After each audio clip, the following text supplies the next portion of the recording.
8 মাস আগে আমার মৃত গার্লফ্রেন্ড পরি ম্যামের আইডির পাশে সবুজ বাতি জ্বলতে দেখে আমি পুরো হতভম্ব হয়ে গেলাম। ম্যামের আইডি অ্যাক্টিভ, কিন্তু কিভাবে? সাথে সাথে আমি ম্যামের কবরের দিকে তাকালাম আর ভাবলাম ম্যাম তো ওখানে শায়িত আছে, তাহলে ম্যামের আইডি চালাই কে?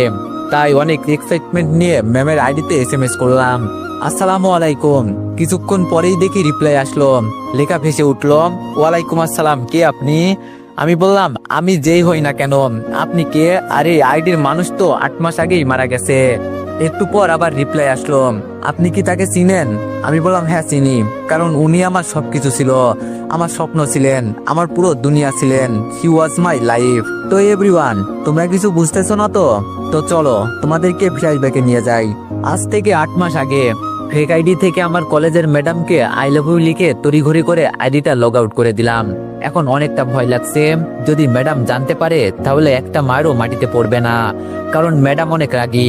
কিন্তু ম্যামকে আমার অনেক ভালো লাগে, প্রথম দেখাতেই উনার প্রতি 3 কেজি ক্রাশ খেয়ে বসে আছি। যাই হোক, আপনাদের পরিচয় দিয়ে নি, আমি রাকিব, এবার অনার্সে ভর্তি হয়েছি বগুড়া আজিজুল হক কলেজে। পড়াশোনার পাশাপাশি টুকটাক কবিতা লিখতে ভালোবাসি, কিন্তু একটু দুষ্টু আর চঞ্চল স্বভাবের আমি। আর যাকে প্রপোজ করলাম ওনার নাম পরি, নাম যেমন পরি দেখতেও তেমনই পরির মতো। আমি মূলত কলেজে প্রতিদিন যাই ম্যামকেই দেখতে। পড়ার সময় ম্যামের কথা মনে পড়তে ফেক আইডি দিয়ে ম্যামকে ওই কথাগুলো বললাম। সামনে আমার মান্থলি এক্সাম, তাই একটু পড়তে হচ্ছে। পড়াশোনা শেষ করে ঘুমিয়ে পড়লাম। সকালে আম্মুর ডাকে ঘুম ভাঙলো। আম্মু বলল, এই রাকিব ওঠ বলছি, না হলে পানি এনে বিছানায় ঢেলে দিব। আমি বললাম, আম্মু দাঁড়াও না, আর একটু ঘুমাই, খুব সুন্দর স্বপ্ন দেখছি। আম্মু বলল, দাঁড়া, তোর স্বপ্ন আমি বের করছি, এক্সাম দিতে যাবি কখন? বলে আম্মু ঝাড়ু থেরাপি দিতে লাগলো। আমি তখনই উঠে এক দৌড়ে ওয়াশরুমে চলে গেলাম। আম্মুর গলায় রাগ থাকলেও মায়া বেশি, মাথায় তখনও একটা আতঙ্ক ঘুরছে। পরি ম্যাম আমার ফেক আইডির সেই আই লাভ ইউ মেসেজটি দেখছেন কিনা? যাই হোক, ফ্রেশ হয়ে এসে নাস্তা খেয়ে নিলাম। কলেজে যেতে ইচ্ছা করছিল না, কিন্তু একটাই টান, পরি ম্যাম আর বোরিং এক্সাম। তাই রেডি হয়ে কলেজের উদ্দেশ্যে রওনা দিলাম। কলেজে পৌঁছে এক্সাম হলে ঢুকতেই বুকের ধুকপুকানি দ্বিগুণ। পরি ম্যাম এসেছেন আগেই, টিচার ডেস্কে বসে কি যেন দেখছিলেন, চোখ মুখ গম্ভীর, কিন্তু আমার চোখে ঠিক যেন একটা জ্যোতির মতো লাগলো, এই চোখ দিয়েই আমাকে ঘায়েল করে দিতে পারে। হঠাৎ ম্যাম আমার দিকে তাকাতেই আমি তড়িঘড়ি করে মাথা নিচু করে ফেললাম। মনে হচ্ছিল যেন চোখ দিয়ে আমার অপরাধ বের করে ফেলবেন। এক্সাম চলছিল, অথচ আমার খাতা সাদা, মন ভর্তি শুধু পরি ম্যামের মুখ আর গত রাত্রে সেই SMS এর ভাবনা, ম্যাম কি আমাকে চিনতে পারবে? হঠাৎ ম্যাম আমার কাছে এসে বলল, কি ব্যাপার, তুমি লিখছো না কেন? ম্যামের কথায় থমথম হয়ে বললাম, আসলে ম্যাম কিছু মনে পড়ছে না তো। ম্যাম বলল, টেনশন করো না, ভেবেচিন্তে উত্তর দাও। আমি বললাম, ওকে ম্যাম। এক্সাম শেষে সবাই বেরিয়ে গেল, আমি একটু ধীরে ধীরে ম্যাডামের পিছনে। ম্যাম আজকেও শাড়ি পরে এসেছে, মনে হয় আমাকে মেরে তবেই ক্ষান্ত হবে ম্যাম। অনেক হচ্ছে সবচেয়ে বিশ্বস্ত বুকমেকার, পিএইচডি এবং সিরিয়া এই অ্যাপের অফিসিয়াল পার্টনার। এই অ্যাপে আপনি cricket, football, tennis live match দেখে এবং তাদের ভবিষ্যৎবাণী করে সহজেই অর্থ উপার্জন করতে পারবেন। সেই সাথে BMW গাড়ি, আইফোন, ল্যাপটপ এবং আরো অনেক নগদ পুরস্কার জেতারও সুযোগ রয়েছে। এই অ্যাপটিতে আপনি ক্র্যাশ ক্রিস্টাল 21 ইত্যাদি গেম খেলে সহজেই আয় করতে পারবেন। আপনি বিকাশ, নগদ, রকেট, ব্যাংক, ক্রিপ্টো, পেপাল এবং অন্যান্য সহজ পদ্ধতির মাধ্যমে সহজেই আপনার জেতা টাকা তুলতে পারবেন। এখানে আপনি 24 ঘন্টা 7 দিন গ্রাহক সহায়তা পাবেন। তাই এখনই গুগলে অনেক সার্চ করে প্রথম ওয়েবসাইটে গিয়ে রেজিস্ট্রেশন করুন। আর হ্যাঁ, রেজিস্ট্রেশনের সময় আমার প্রোমো কোড VOTO7 ব্যবহার করে প্রথমবার ডিপোজিটে 20,000 টাকা পর্যন্ত পান। যাই হোক, আরো কিছুক্ষণ ক্যাম্পাসে থেকে বাসায় চলে আসলাম। রাতে খাওয়া দাওয়ার পর মোবাইল হাতে নিয়ে ফেক আইডিতে লগ ইন করলাম। তারপর ইনবক্সে ঢুকে দেখলাম মেসেজ ডেলিভারেড হওয়া, কিন্তু সিন করেনি। বুকে হালকা আশা আর ভয় দুটোই ঢেউয়ের মতো খেলে গেল। না, হয়তো মেসেজটা দেখেনি, কিন্তু যদি পরে দেখে ফেলেন। আমি একবার ভাবলাম আইডিটা ডিলিট করে দিই, কিন্তু তখনই আবার মনে হলো, না না, যদি কোনো একদিন অলৌকিকভাবে ম্যাম মেসেজটা দেখে, তাই আর আইডিটা ডিলিট করলাম না। পরের দিন যথারীতি আবার এক্সাম দিতে গেলাম। এভাবে এক্সামের ঝামেলা 7 দিন পার হয়ে গেল। আইডিতে 7 দিন ঢুকিনি। পরীক্ষার সেই দিনে পরীক্ষা দিয়ে এসে বাসায় ফিরে ক্লান্ত হয়ে শুয়ে পড়লাম। ঘুম থেকে উঠে সন্ধ্যা হয়ে গেছে, তাই আবার গোসল করে নিলাম। গোসল করে একেবারে রাতের খাবার খেয়ে আসলাম। রুমে শুয়ে আছি, কিন্তু মনটা অস্থির হয়ে আছে। একটাই চিন্তা মাথায় ঘুরছে, এই 7 দিনে পরি ম্যাম কি আমার মেসেজটা দেখছেন? ঘড়ির কাঁটা তখন রাত 12টা ছুঁই ছুঁই। ভয় আর কৌতূহল একসাথে বুকের মধ্যে কিল মারে। অবশেষে সাহস করে ফেক আইডিতে আবার লগ ইন করলাম। ইনবক্সে ঢুকেই আমার দম বন্ধ হয়ে গেল, কারণ দেখলাম ম্যাম SMS টা সিন করেছেন, আর ঠিক নিচে একটা রিপ্লাই, কে তুমি? গলা শুকিয়ে গেল এক মুহূর্তে, হাত পা ঠান্ডা হয়ে আসছে। কি আমি? এই প্রশ্নের উত্তর তো দেওয়াই যায়, কিন্তু দিলে তো ধরা পড়ে যাব। কিন্তু পেস মেরে একটা তাড়াতাড়ি করে রিপ্লাই দিলাম, একজন অনাকাঙ্ক্ষিত মানুষ যাকে আপনি চোখে দেখেন না কিন্তু মন দিয়ে খোঁজেন। মেসেজ পাঠিয়ে সাথে সাথেই আবার লগ আউট করে দিলাম। না জানি ম্যাম আবার কি পাল্টা প্রশ্ন করে বসেন। তারপর ফোন রেখে ম্যামকে কল্পনায় নিয়ে ঘুমিয়ে পড়লাম। পরের দিন সকালে ঘুম থেকে উঠে ফ্রেশ হয়ে খেয়ে আবার কলেজের উদ্দেশ্যে রওনা দিলাম। কলেজে পৌঁছে ক্লাসে ঢুকলাম। আজকে পরিম্যামের ক্লাস আছে, তাই তো আমি আজকে তাড়াতাড়ি এসেছি। আমার এক বন্ধু আছে নাম সাকিব, ও আজ আসেনি, তাই একাই জানালার পাশে 3 তলার ক্লাসে বসে আছি। ভিতরে ভিতরে ম্যামকে দেখার জন্য একদম আগুন ধরেছে। ম্যাম ক্লাসে ঢুকলেন, আজও এক অসাধারণ সাজে। গাঢ় নীল শাড়ি, হালকা কাজ করা ব্লাউজ, কানে ছোট দুল আর চোখে গম্ভীর একটা মায়া। মনে হচ্ছিল পুরো ক্লাসের আলো নিভে গেলে ওনার সৌন্দর্যের আলো ফুটবে। আমি জানালার পাশের বেঞ্চে বসে চুপি চুপি একটা কবিতা লিখলাম ফোনের স্ক্রিনে। যেন অজান্তেই সৃষ্টি হয়েছে কোনো পরী, যার চোখে হারিয়ে যায় শত কবি। কোনো বনে নয়, সোনালী শাড়িতে ঢাকা স্বপ্ন বন্যা। সেই ম্যাম আজ ক্লাসে এসে বসেছে, মন কাড়া রঙে ভরা। কবিতাটা লিখে আমার ফেক আইডিতে লগ ইন করলাম। তারপর কবিতাটা টাইপ করে ম্যামের ইনবক্সে পাঠালাম। তারপর সাথে সাথে আবার লগ আউট। ম্যাম পড়াচ্ছেন আর মাঝে মাঝে মোবাইল স্ক্রিনে তাকাচ্ছেন। আমার বুক ধুকপুক করছে। হঠাৎ ওনার ঠোঁটের কোণে একটু হাসি টের পেলাম। উনি কি কবিতাটা পড়তেছেন? হয়তো পড়ে হাসতেছেন। কবিতাটা পড়ে ম্যাম আশেপাশে তাকাচ্ছেন আর ভাবছেন কে এরকম কবিতা পাঠাচ্ছে। কিছুক্ষণ আশেপাশে তাকিয়ে আবার ক্লাসে মনোযোগ দিলেন। আমিও একটু মুচকি হাসলাম।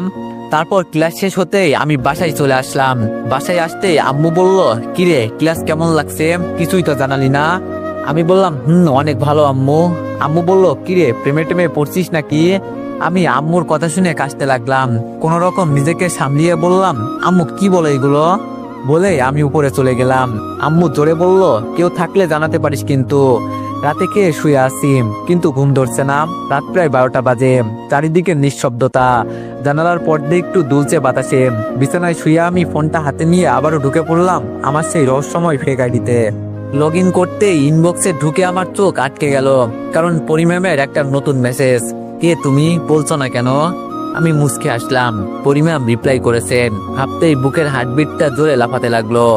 ম্যাম অ্যাক্টিভই আছে, তাই আমি দ্রুত SMS টাইপ করলাম। আমি বললাম, পরিচয় দিয়ে জাদুটা শেষ করা যাবে না ম্যাম। তখন আর আপনি এই কবিতাগুলোকে খুঁজবেন না, তার চেয়ে বরং অচেনা থেকেই থাকি আপনার ছায়ার পাশে অদৃশ্য হয়ে। মেসেজ সেন্ড হওয়ার কিছুক্ষণ পরেই পর্দায় ভেসে উঠলো, পরিম্যাম ইজ টাইপিং। একটু পর ম্যামের রিপ্লাই এলো, তুমি কি আমার কলেজের ছাত্র? আমার আশেপাশেই থাকো? ম্যামের রিপ্লাই দেখে আমার বুকটা ধড়াস করে ওঠে। তবে মাথা ঠান্ডা রাখতে হবে। আমি বললাম, আপনার প্রতিদিনের হাঁটায় আমি দৌড় দেখি, আপনার চোখে রাগ দেখি, আর তার নিচে লুকানো ক্লান্তি। এইসব যে জানে সে কি অপরিচিত হতে পারে ম্যাম? কিছুক্ষণ চুপচাপ। তারপর ম্যাম আবার লিখলেন, তুমি তো অনেক সুন্দর করে কথা বলো। আমি বললাম, থ্যাংক ইউ ম্যাম। ম্যাম বলল, তুমি আমার রাগ খেয়াল করো। আমি বললাম, আপনি রাগেন ঠিকই, কিন্তু জানেন ম্যাম, আপনার রাগের নিচে যে কোমলতা, সেটাই আমাকে কবি বানিয়েছে। ম্যাম একটু হাসি দিয়ে বলল, তুমি কি সব মেয়েকে এভাবে কবিতা পাঠাও? আমি বললাম, নেই প্রথম কাউকে নিয়ে এভাবে কবিতা লেখা। ম্যামের আর কোনো রিপ্লাই আসে না সেই দিন, তাই আমিও ঘুমিয়ে পড়লাম। পরদিন সকালে কলেজে যাওয়ার আগে আম্মু চেঁচিয়ে ওঠে আর বলে, এই রাকিব, সারাদিন মোবাইলে কি করিস? পড়তে বসিস না? আমি বললাম, কই না তো আম্মু। কলেজে পৌঁছে আমি খেয়াল করলাম পরিম্যাম লাইব্রেরির করিডোর ধরে একে একে হাঁটতেন। কাঁধে বইয়ের ব্যাগ, হাতে একটা রুল করা নোট খাতা। আলো আধারির মধ্যে তার চেহারায় একটা অদ্ভুত শান্তি। আমি দ্রুত মোবাইল বের করে ফেক আইডি লগ ইন করে লিখলাম, খোলা চুলে আপনাকে অনেক সুন্দর লাগছে ম্যাম। 5 মিনিট পর ম্যাম SMS সিন করে আশেপাশে তাকাতে লাগলো, আর আমি তখন লুকিয়ে পড়লাম। ফোনের স্ক্রিনে তাকিয়ে দেখি পরিম্যাম ইজ টাইপিং। ম্যাম বলল, তুমি কি লাইব্রেরিতেই আছো? আমার সামনে আসো না কেন? আমি বললাম, সময় হলে ঠিক আসবো। ম্যাম বলল, কবে সময় হবে? আমি বললাম, আমি নিজেও জানি না, যখন জানবো তখন বলবো। কলেজের লাইব্রেরির সামনে কিছু সময় অপেক্ষা করে আমি আমার নিজের ক্লাসরুমে ফিরে এলাম। মনটা কেমন যেন উড়ু উড়ু লাগছিল। হঠাৎ আমার কাঁধে একটা চিমটি। পিছনে তাকিয়ে দেখি আমার বন্ধু সাকিব। সাকিব বলল, কি রে ভাই, কি ব্যাপার? তোর প্রেমে পড়ার গন্ধ পাইতেছি। আমি বললাম, ধুর পাগল নাকি, এইসব তোর ভুল বোঝা। সাকিব বলল, তাই নাকি? তা ফোনটা দে তো একটু দেখি। আমি বললাম, না, ফোন দেওয়া যাবে না। সাকিব বলল, এই তো ধরা খেয়ে গেলি, এখন বল মেয়েটাকে। আমি বললাম, প্রমিস কর, কাউকে বলবি না। সাকিব বলল, ওকে প্রমিস। আমি বললাম পরি ম্যাম। সাকিব চোখ কপালে তুলে জোরে বলে উঠল, কি? আমি বললাম, আরে আস্তে শালা। সাকিব বলল, কি বলিস এইগুলো? আমি বললাম, কেন বিশ্বাস হচ্ছে না? সাকিব বলল, তুই যে জিনিস বিশ্বাস আবার হবে না, কিন্তু ভাই তুই যেটা করছিস সেটা কিন্তু ভয়ানকও হতে পারে, যদি ম্যাম জেনে ফেলে তুই সেই সদ্য কবি। আমি বললাম, জানলে তখন দেখা যাবে, এখন তো শান্তিমতো প্রেম করতে দে। তারপর আর কথা না বাড়িয়ে ক্লাস করতে লাগলাম। ক্লাস শেষে আমি আর সাকিব কলেজ ক্যাম্পাসের আমতলায় বসে আছি। এখানে বসে ঠান্ডা হওয়ায় মনটা আরো উদাস হয়ে গেল। পকেট থেকে ফোন বের করে আমি আবারও ঢুকে পড়লাম সেই আইডিতে। একটা নতুন কবিতা লিখলাম ম্যামের জন্য। চোখের নিচে ক্লান্তির ছায়া, তবু মুখে রাগের ধোয়া। জানি না আপনি কে, শুধু জানি এই রাগের মাঝেও বেঁচে থাকি আমি। কবিতাটা পাঠিয়ে কিছুক্ষণ অপেক্ষা করতেই পরিম্যাম অনলাইনে আসলো, আর সাথে সাথে আমাকে রিপ্লাই করলো। পরিম্যাম বলল, তোমার কবিতার মধ্যে মাদকতা লুকিয়ে আছে, বারবার নেশায় পড়ে যাচ্ছি। এখন আমি তোমার কবিতার জন্য অপেক্ষা করি। এটা কি ভালো না খারাপ জানি না। আমি বললাম, ভালো মন্দের হিসাবটা যদি মুছে ফেলেন তাহলে আপনি অবশ্যই আমাকে খুঁজে পাবেন ম্যাম। পরিম্যাম বলল, তুমি কি শুধু কবিতাই লেখো নাকি আরো কিছু করো? আমি বললাম, গল্পও লিখি ম্যাম। ম্যাম বলল, ওকে তোমার গল্পের পেজ দাও। আমি মনে মনে বললাম, এই কাম ছাড়ছে, গল্পের পেজ দিলেই তো ধরা খাবো, এখন কি করি? তখন ম্যাম আবার জিজ্ঞেস করলো, কি হলো দাও? আমি বললাম, ম্যাম আপনার ইনবক্সে গল্প পাঠিয়ে দিব এক সময়। ম্যাম বলল, কেন, পেজ দিতে সমস্যা কোথায়? আমি বললাম, আছে পরে বলবো। ম্যাম বলল, ওকে। তারপর আরো কিছুক্ষণ কথা বলে আমি বাসায় চলে আসলাম। এসেই ঘুমিয়ে গেছি। বিকালে ঘুম থেকে উঠে ফ্রেশ হয়ে নাস্তা করে নিলাম। আজকে ভাবলাম বাইরে থেকে একটু ঘুরে আসি, তাই বন্ধুদের সাথে আড্ডা দেওয়ার জন্য বের হলাম। কখন যে রাত হয়ে গেছে টেরই পাইনি। ফোন বের করে দেখি 9টা 19 বাজে। রাতে বাসায় ফিরতে ঘটে গেল আর একটা ঘটনা। রাস্তায় আসার সময় ফাঁকা রাস্তা পেয়ে আমাকে ছিনতাইকারী ধরলো। তাদেরকে অনেক রিকোয়েস্ট করলাম আর বললাম, দেখেন আপনারা সব নিয়ে যান, শুধু আমার এই ফোনটা নিয়েন না। কিন্তু অনেক রিকোয়েস্ট করার পরও তারা আমার কথা শুনলো না। তাই বললাম, অন্তত সিমটা দিয়ে যান, কিন্তু সেটাও না করে দিল তারা। আমার কাছে আর কিছুই নেই। আমি মন খারাপ করে বাসায় চলে আসলাম। আমাকে এই অবস্থায় দেখে আম্মু জিজ্ঞাসা করলো, কিরে কি হয়েছে রাকিব, মুখটা এমন কালো হয়ে আছে কেন তোর? আমি বললাম, না আম্মু তেমন কিছু না, ফোনটা ছিনতাই হয়েছে। আম্মু বলল, কি বলিস, ছিনতাই হয়েছে? কোথায়, কিভাবে? আমি সব খুলে বললাম। আম্মু একটু শক্ট হয়ে গেল, আবার রেগেও গেল। এত রাতে বের হওয়া উচিত হয়নি, সেটা নিয়েও কিছু কথা শুনতে হলো। কিন্তু আমার মন খারাপ ছিল অন্য কারণে। ফোনটাই ছিল ম্যামের সাথে কথা বলার একমাত্র সম্বল। রাতে ঘুম আসছে না, ফোন থাকলে ম্যামের সাথে কথা বলতে পারতাম, কিন্তু সেটা আর হচ্ছে না। অনেক রাতে ঘুম আসছিল। পরের দিন সকালে ঘুম থেকে উঠে আর কলেজে গেলাম না। মনটা ভীষণ খারাপ। খাওয়া দাওয়া করে রুমে শুয়ে আসি আর ভাবছি, ম্যাম কি আমার কবিতাগুলো মিস করে নাকি শুধুই টাইম পাস? এভাবে 3 দিন কেটে গেল। 3 দিন আমি কলেজে যাইনি। এইদিকে ম্যাম ভাবছে, কি ব্যাপার, 3 দিন ধরে ছদ্মবেশী কবি অনলাইনে আসে না কেন? সে কি কোনো বিপদে পড়লো? আমিও যে তার কথাগুলো খুব মিস করছি, কিন্তু কেন? আমি তো তাকে চিনিও না ঠিকভাবে। তাহলে কি আমি ওকে ভালো, না না, এটা কিভাবে সম্ভব? ছেলেটা সম্ভবত আমার ছোটই হবে। আর জুনিয়র ছেলেকে ভালোবাসলাম, কিন্তু মন তো মানছে না। তাকে না দেখেই মিস করছি, তার কবিতাগুলো মিস করছি। বিকেলে আম্মু কিচেন রুমে রান্না করছে। আমি পিছন থেকে বললাম, আম্মু। আম্মু বলল, বল। আমি বললাম, কি করছো? আম্মু বলল, কি লাগবে বল। আমি বললাম, তুমি কেমনে জানলে আমার কিছু লাগবে? আম্মু বলল, আমি তোরে পেটে রাখছি, তো তোর পেটের খবর আমি ভালোই বুঝতে পারি। আমি বললাম, ওকে ফাইন, আব্বুকে বলো না আমাকে একটা ফোন কিনে দিতে। আম্মু বলল, মোবাইল তো তোকে দেওয়া যাবে না, এমনিতেই তোর সমস্যা, তুই সারাদিন মোবাইল টিপিস। আমি বললাম, আম্মু আব্বুকে বলো না প্লিজ। আম্মু বলল, না, মোবাইল ছাড়া আবদার করতে পারিস। আমি আম্মুকে অনেক বুঝালাম, কিন্তু কিছু হলো না। তাই আবার রাগ করে নিজের রুমে চলে আসলাম। ফোন নাই তাই ভালো লাগছে না, ফোন ছাড়া নিজেকে কেমন এতিম এতিম লাগছে। তাই রাতে তাড়াতাড়ি ঘুমিয়ে গেলাম। ঘুম থেকে ওঠার পর মনে হলো কি যেন আমার মাথার কাছে আছে। চোখ খুলে দেখলাম যে একটা বক্স রাখা আছে, প্যাকেট করা আছে। তাই বুঝতে পারছি না কি রয়েছে বক্সে। দেখি কি আছে। প্যাকেটটা খুলে দেখি একটা মোবাইলের প্যাকেট। বক্সটা খুলে তো আমি অবাক, এত দামি ফোন, বক্সের ভিতরে একটা কাগজ রয়েছে। কাগজটা খুললাম, কাগজে লেখা আছে, তোর খুশিতে আমাদের খুশি, এভাবে সারা জীবন খুশি থাক। কাগজটা পড়তে আর বুঝতে বাকি রইল না যে ফোনটা কে দিয়েছে। খুশিতে আমার আব্বু আম্মুর জন্য চোখে পানি চলে এসেছে। তারা সত্যি সন্তানদের একটু কষ্ট সহ্য করতে পারে না। যাই হোক, অনেক খুশি। ফ্রেশ হয়ে নিচে গিয়ে সরাসরি আম্মুকে জড়িয়ে ধরলাম। আর বললাম থ্যাংক ইউ সো মাচ আম্মু। আম্মু বলল হয়েছে, আর থ্যাঙ্কস দিতে হবে না। পাশেই আব্বু ছিল, তখন আব্বু বলে উঠলো, যা চাচ্ছ সেটাই দিচ্ছি, পরীক্ষার রেজাল্ট ভালো না হলে কিন্তু খবর আছে। আমি বললাম ঠিক আছে আব্বু, মাথায় রাখলাম। তারপর সবাই একসাথে খাওয়া দাওয়া করলাম। তারপর নিজের রুমে গিয়ে ফোন বের করলাম, অনেক দামি ফোন, কিন্তু সিম না থাকায় আর আমার ফেসবুক অ্যাকাউন্ট লগ ইন করতে পারলাম না। আবার মনটা খারাপ হয়ে গেল, নাম্বার ছাড়া লগ ইন করবো কিভাবে। তারপর মাথায় একটা বুদ্ধি আসলো, ফোনের জিমেলটা ব্যাকআপ দিলাম। তারপর সেই জিমেল দিয়ে লগ ইন করলাম এবং নাম্বার আর পাসওয়ার্ড চেঞ্জ করলাম। যাই হোক, ইনবক্সে ঢুকে আমি রীতিমতো অবাক হয়ে গেলাম।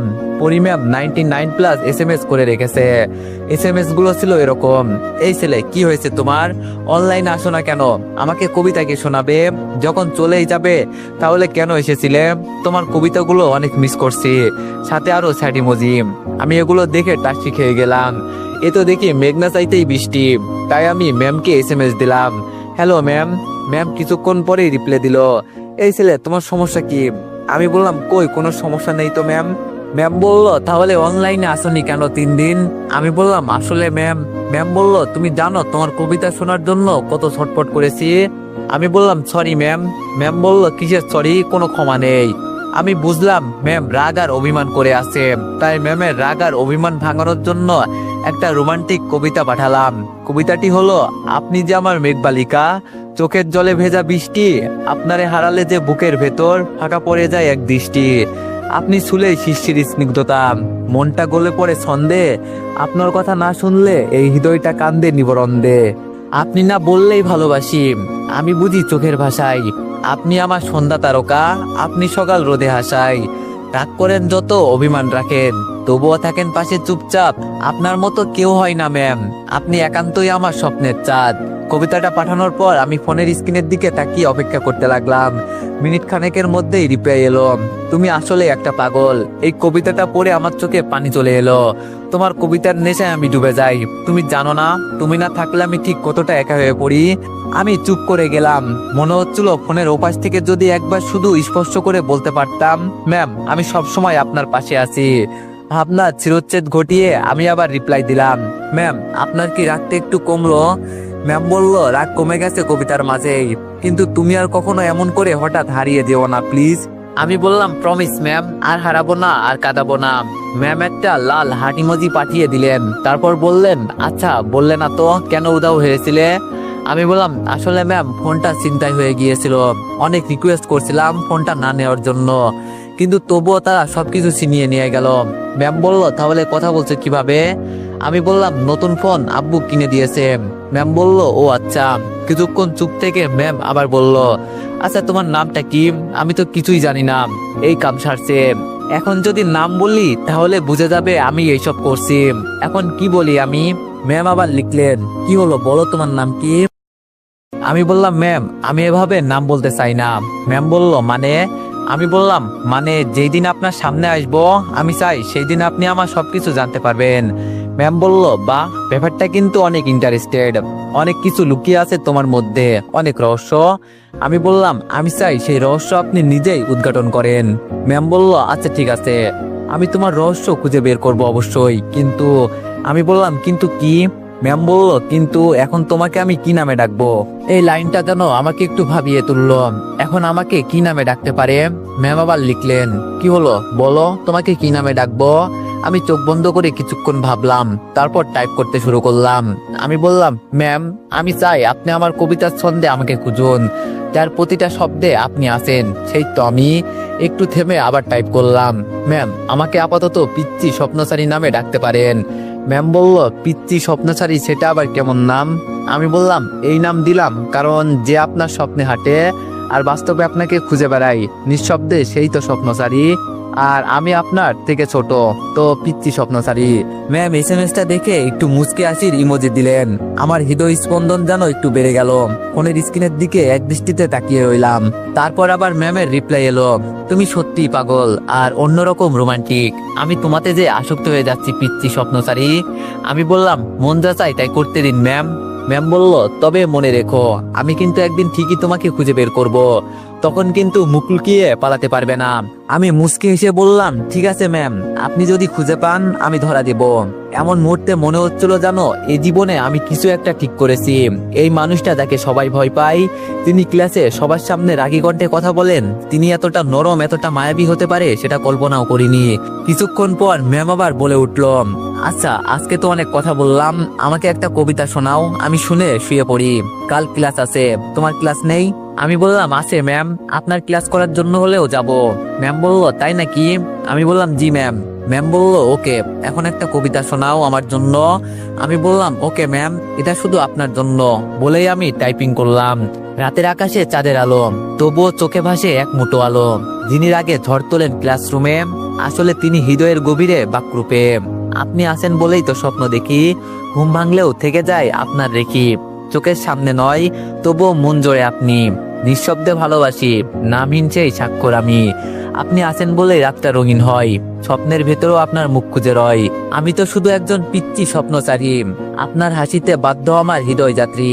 আপনি যখন বলেন তোমায় খুঁজে নিব, তখনই মনে হয় এই জীবনটা স্বপ্নেও বেশি কেব। আপনার একটুখানি যত্নে মন ভরে যায়, আপনি আছেন বলেই তো প্রেমের কবিতা হয়। কবিতাটা শোনার পর ম্যাম কয়েকটা হাত পাঠিয়ে দিল। তারপর বলল, কিভাবে এত সুন্দর কবিতা লেখো? আমি মোবাইল হাতে বসে আছি, বারবার পড়ছি ম্যামের মেসেজটা। চোখে মুখে এক ধরনের লজ্জা আর গর্ব মিশে যাচ্ছে। আমি বললাম, আপনাকে তো দেখেই লিখি ম্যাম। অনেক্স হচ্ছে সবচেয়ে বিশ্বস্ত বুকমেকার, পিএইচডি এবং সিরিয়া এই অ্যাপের অফিসিয়াল পার্টনার। এই অ্যাপে আপনি cricket, football, tennis live match দেখে এবং তাদের ভবিষ্যৎবাণী করে সহজেই অর্থ উপার্জন করতে পারবেন। সেই সাথে বিএমডব্লিউ গাড়ি, আইফোন, ল্যাপটপ এবং আরো অনেক নগদ পুরস্কার জেতারও সুযোগ রয়েছে। এই অ্যাপটিতে আপনি ক্র্যাশ ক্রিস্টাল 21 ইত্যাদি গেম খেলে সহজেই আয় করতে পারবেন। আপনি বিকাশ, নগদ, রকেট, ব্যাংক, ক্রিপ্টো, পেপাল এবং অন্যান্য সহজ পদ্ধতির মাধ্যমে সহজেই আপনার জেতা টাকা তুলতে পারবেন। এখানে আপনি 24 ঘন্টা 7 দিন গ্রাহক সহায়তা পাবেন। তাই এখনই গুগলে অনেক সার্চ করে প্রথম ওয়েবসাইটে গিয়ে রেজিস্ট্রেশন করুন। আর হ্যাঁ, রেজিস্ট্রেশনের সময় আমার প্রোমো কোড VOTO7 ব্যবহার করে প্রথমবার ডিপোজিটে 20,000 টাকা পর্যন্ত পান। আপনি না থাকলে আমার কলমও থমকে যাবে। Ma'am typing. ম্যাম বলল, তুমি আসলে প্লে বয়। আমি বললাম, চিসি ম্যাম, মোটেও না, বয়সে ছোট হতে পারি কিন্তু ভালোবাসতে জানি ম্যাম। আর আপনি ছাড়া কারোর সাথে SMS করি না। ম্যাম বলল, তুমি শুধু পিচ্ছি না, পাকনা পিচ্ছি। আমি একটু হাসি দিলাম। ম্যাম বলল, আচ্ছা ভাই, আমি ঘুমাবো। আমি বললাম, ওকে ম্যাম বাই। বলেই আমরা দুজনেই অফলাইনে চলে গেলাম। তারপর ম্যামকে কল্পনা করতে করতে কখন যে ঘুমিয়ে গেছি জানি না। সকালে ঘুম থেকে উঠে ফ্রেশ হয়ে নাস্তা করে নিলাম। তারপর রেডি হয়ে কলেজে চলে গেলাম। এসে দেখি সাকিব আগেই আসছে। ওকে বললাম, কিরে দোস্ত, কি খবর? সাকিব বলল, ভালোই। আরে প্রেমিক সাহেব যে। আমি বললাম, চুপ শালা, ক্লাসে চল, ম্যামের ক্লাস শুরু হয়ে যাবে আবার। সাকিব বলল, হ্যাঁ তা তো যাবেই, তোর রাজকন্যার ক্লাস যে। আমি বললাম, চুপ করবি তুই, বেশি কথা বলস। সাকিব বলল, আচ্ছা সরি। তারপর আমরা দুজনেই গিয়ে জানালার পাশের সিটে বসে পড়লাম। 9টা বাজতেই ম্যাম যথারীতি ক্লাসে প্রবেশ করলো। আজকে ম্যাম ব্ল্যাক শাড়ি পরেছে, চুলটা খোলা, চোখে হালকা কাজল, ঠোঁটে একটা ক্ষীণ হাসি। দেখে আমার বুকের ভিতরটা যেন কেঁপে উঠলো। মনে হলো যেন সিনেমার কোনো দৃশ্য সামনে ঘটে যাচ্ছে। আমি তড়িঘড়ি করে পকেট থেকে মোবাইলটা বের করলাম। ডেস্কের নিচে লুকিয়ে ম্যামকে একটা SMS করলাম। আজকে আপনাকে দেখে মনে হলো ভালোবাসা সত্যি কোনো রঙে বাধা নয়, কিন্তু আজ ব্ল্যাক রঙও প্রেমে পড়ে গেছে, কারণ সেটা আপনি পড়েছেন। ম্যাম হয়তো ব্যস্ত ছিলেন। কয়েক মিনিট পরে ম্যামের ফোনের ভাইব্রেট হলো। উনি ফোনের স্ক্রিনে তাকাতেই চোখে মুখে কিছুটা কনফিউজ হাসি নিয়ে ফোনের স্ক্রিনে তাকালেন। তারপর আশেপাশে তাকাতেই আমি তড়িঘড়ি করে চোখ সরিয়ে নিলাম। পাশ থেকে সাকিব কানের কাছে ফিসফিস করে বলল, এই শালা কি করছিস, ম্যাম বুঝে ফেলবে। আমি বললাম, ম্যামের সেই চাহনি আমাকে পাগল করে দিবে রে। উপস, ম্যামকে তো আজকে একদম ফাটাফাটি লাগছে রে ভাই। সাকিব বলল, চুপ কর ভাই, একটু আস্তে কথা বল, তুই তো দেখছি আমাকেও ফাঁসাবি। এরপর ক্লাস শুরু হলো, কিন্তু আমার মন তো ক্লাসে নেই। আমার চোখ শুধু ম্যামের প্রতিটা অঙ্গভঙ্গি, প্রতিটা শব্দ আর হাঁটার স্টাইল আটকে। এইদিকে একটু পর দেখি আমার মোবাইলে একটা SMS এলো। আর SMSটা দেখে আমার মাথা ঘুরে গেল, কারণ SMSটা এমন ছিল, এই তো একটা বোকামি করে ফেললে, আমি একটা হিংস পেয়ে গেলাম। তুমি আমাকে দেখছো, মানে তুমি এই ক্লাসেরই স্টুডেন্ট। এখন আমার খুঁজতে আরো সুবিধা হলো। আমি SMS-টা দেখে জিব্বাতে কামড় দিলাম আর ভাবলাম, আসলেই তো একটা বোকামি করে ফেললাম, শিট। তারপর আর কোনো SMS না দিয়ে আমি ক্লাসে মনোযোগ দিলাম। ক্লাস শেষে ক্যাম্পাসে বসে আছি। এমন সময় ক্যাম্পাসের সবার সামনে সিনিয়র বড় ভাই ম্যামকে হাঁটু গেড়ে প্রপোজ করে বসলো। আমরা ক্যাম্পাসের সবাই হাঁ হয়ে গেলাম ছেলেটির সাহস দেখে। আমার তো সাহসের প্রশংসা করার চেয়ে রাগ হচ্ছে বেশি। আমার স্বপ্নের রাজকন্যাকে প্রপোজ করছে। ছেলেটি বলল, ম্যাম আমি আপনাকে অনেক দিন থেকেই ফলো করি, আমি আপনাকে অনেক পছন্দ করি, প্লিজ আমার লাল গোলাপের ভালোবাসা গ্রহণ করেন। দেখলাম ম্যামও ছেলেটার হাত থেকে ফুলটা নিল। আমি মনটা খারাপ করে চোখটা নিচু করে ফেললাম, আর সাথে সাথে থাপ্পড়ের সাউন্ড শুনতে পেলাম।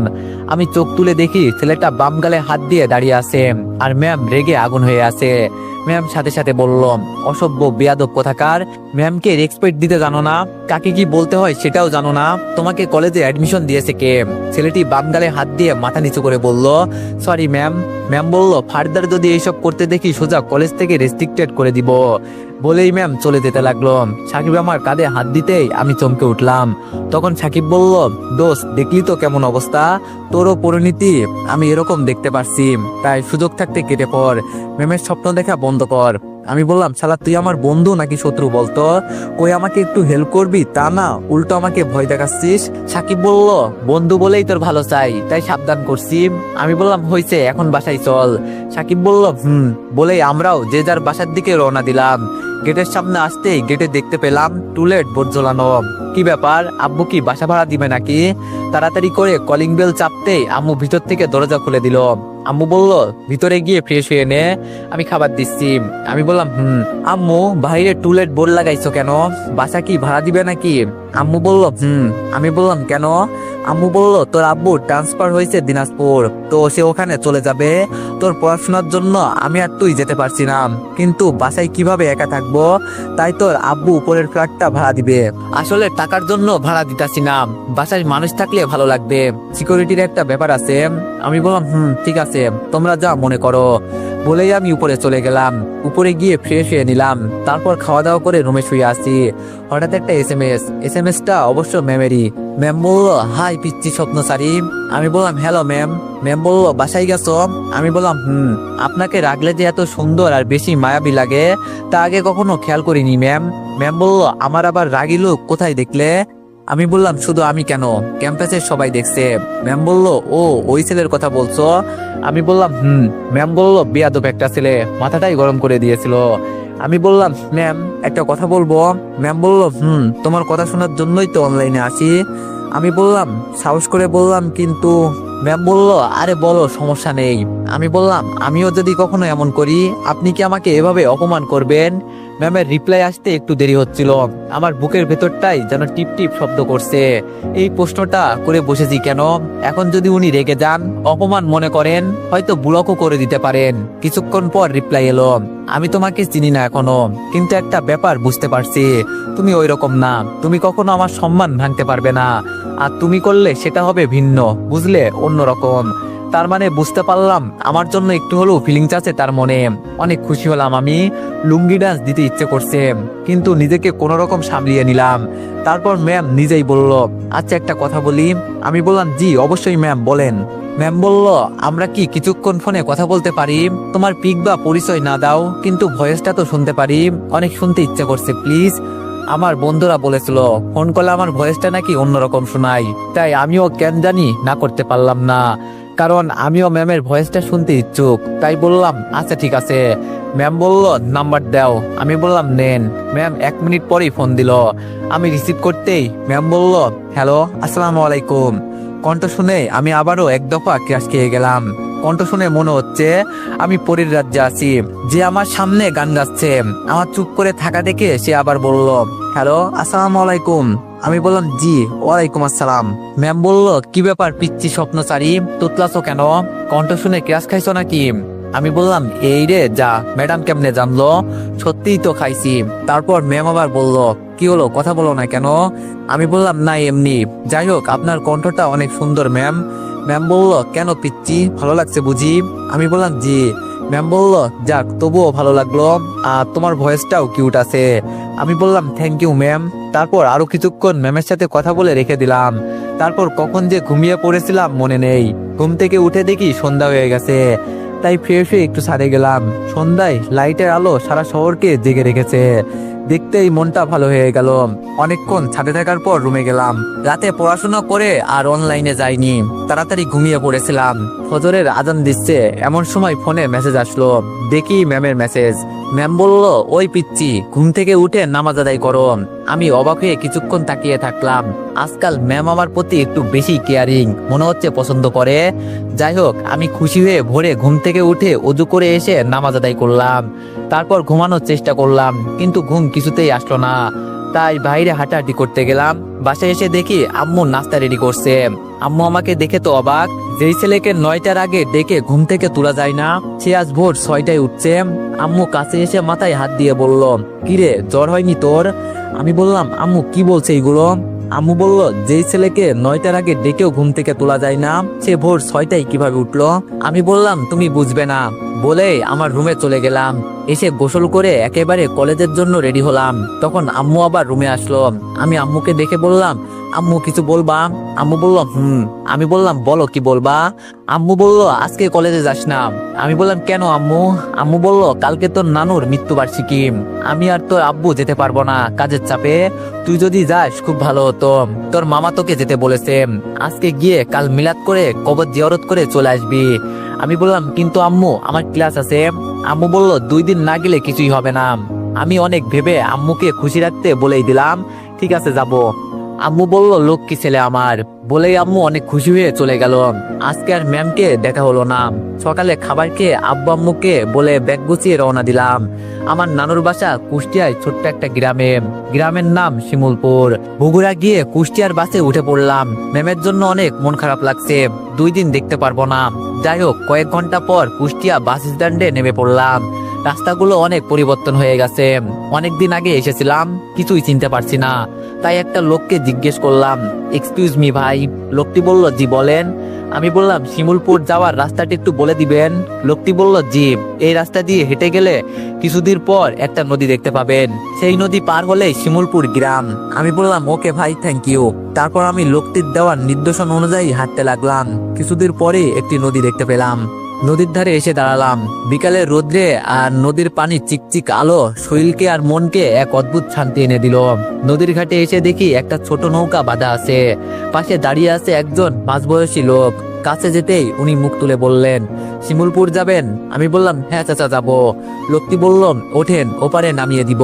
নৌকায় উঠে বসলাম। পানির ঢেউয়ের শব্দে আর পাখিদের ডাক মিলেমিশে এক অপার্থিক পরিবেশ তৈরি করলো। নৌকা পার হয়ে যখন গ্রামের পথে হাঁটছি, তখনই চোখে পড়লো গ্রামের পরিস্থিতি, মাটির রাস্তা, বাচ্চার আর মাঠে ছাগল চড়াতে থাকা ছোট ছোট ছেলে মেয়েরা। শিমুলপুর এখনো আগের মতোই আছে, শান্ত, নিরিবিলি আর নিজের মতো করে গুছিয়ে থাকা একটা গ্রাম। নানুর বাড়ি গিয়ে দরজায় নক করতেই মামা দরজা খুলে দিলেন। মামা বলল, আরে শহরের রাজপুত্র রাকিব যে, আসো মামা, ভিতরে আসো। খবর না দিলে তো তোমাদের দেখাই মিলে না। আমি বললাম, না মামা, সেরকম কিছুই না, আসলে পড়াশোনা নিয়ে একটু ব্যস্ত। একটু পর আমার নানি বের হয়ে আসলো। এসে উনি আমাকে জড়িয়ে ধরে বলল, কেমন আছো নানু ভাই? আমি বললাম, আলহামদুলিল্লাহ ভালো, আপনি কেমন আছেন নানি? নানি বলল, আলহামদুলিল্লাহ ভালো। নানুকে বুঝি একবারও দেখতে ইচ্ছা করে না? আমি বললাম, ইচ্ছা অনেক করে নানু, ব্যস্ততায় আসা হয় না। তারপর এভাবে সবার সাথে কুশল বিনিময় করে রুমে ঢুকলাম। ভিতরে ঢুকে নানুর ছবি দেখে বুকটা হু করে উঠলো। এই মানুষটার হাত ধরে ছোটবেলায় মসজিদে গিয়েছি। ঘুমিয়ে পড়লে মাথায় হাত বুলিয়ে ঘুম পাড়িয়ে দিয়েছেন। কাল ওনার জন্য মিলাদ আর দোয়ার আয়োজন। খাওয়া দাওয়া করে রাতে ছাদের উপরে উঠে চাঁদের আলোয় বসে আছি। বাতাসে ধান ক্ষেতের গন্ধ। গ্রামের নেটওয়ার্কের অনেক সমস্যা, তাই ম্যামের সাথে কথা বলতে পারছি না। মনটা অনেক খারাপ। হঠাৎ কারো আসার শব্দ শুনতে পেলাম, তাই তাড়াতাড়ি করে ফোনটা পকেটে রেখে দিলাম। পিছনে তাকিয়ে দেখি আমার মামাতো বোন মিম। আমাকে দেখেই বলল, কেমন আছোস ভাইয়া? আমি বললাম, ভালো আছি, তুই কেমন আছোস? মিম বলল, আমিও ভালো আছি। আমাকে চিনতে পারছো? আমি বললাম, চিনবো না কেন, তুমি মিম। মিম বলল, যাক, তবুও ভালো চিনছো।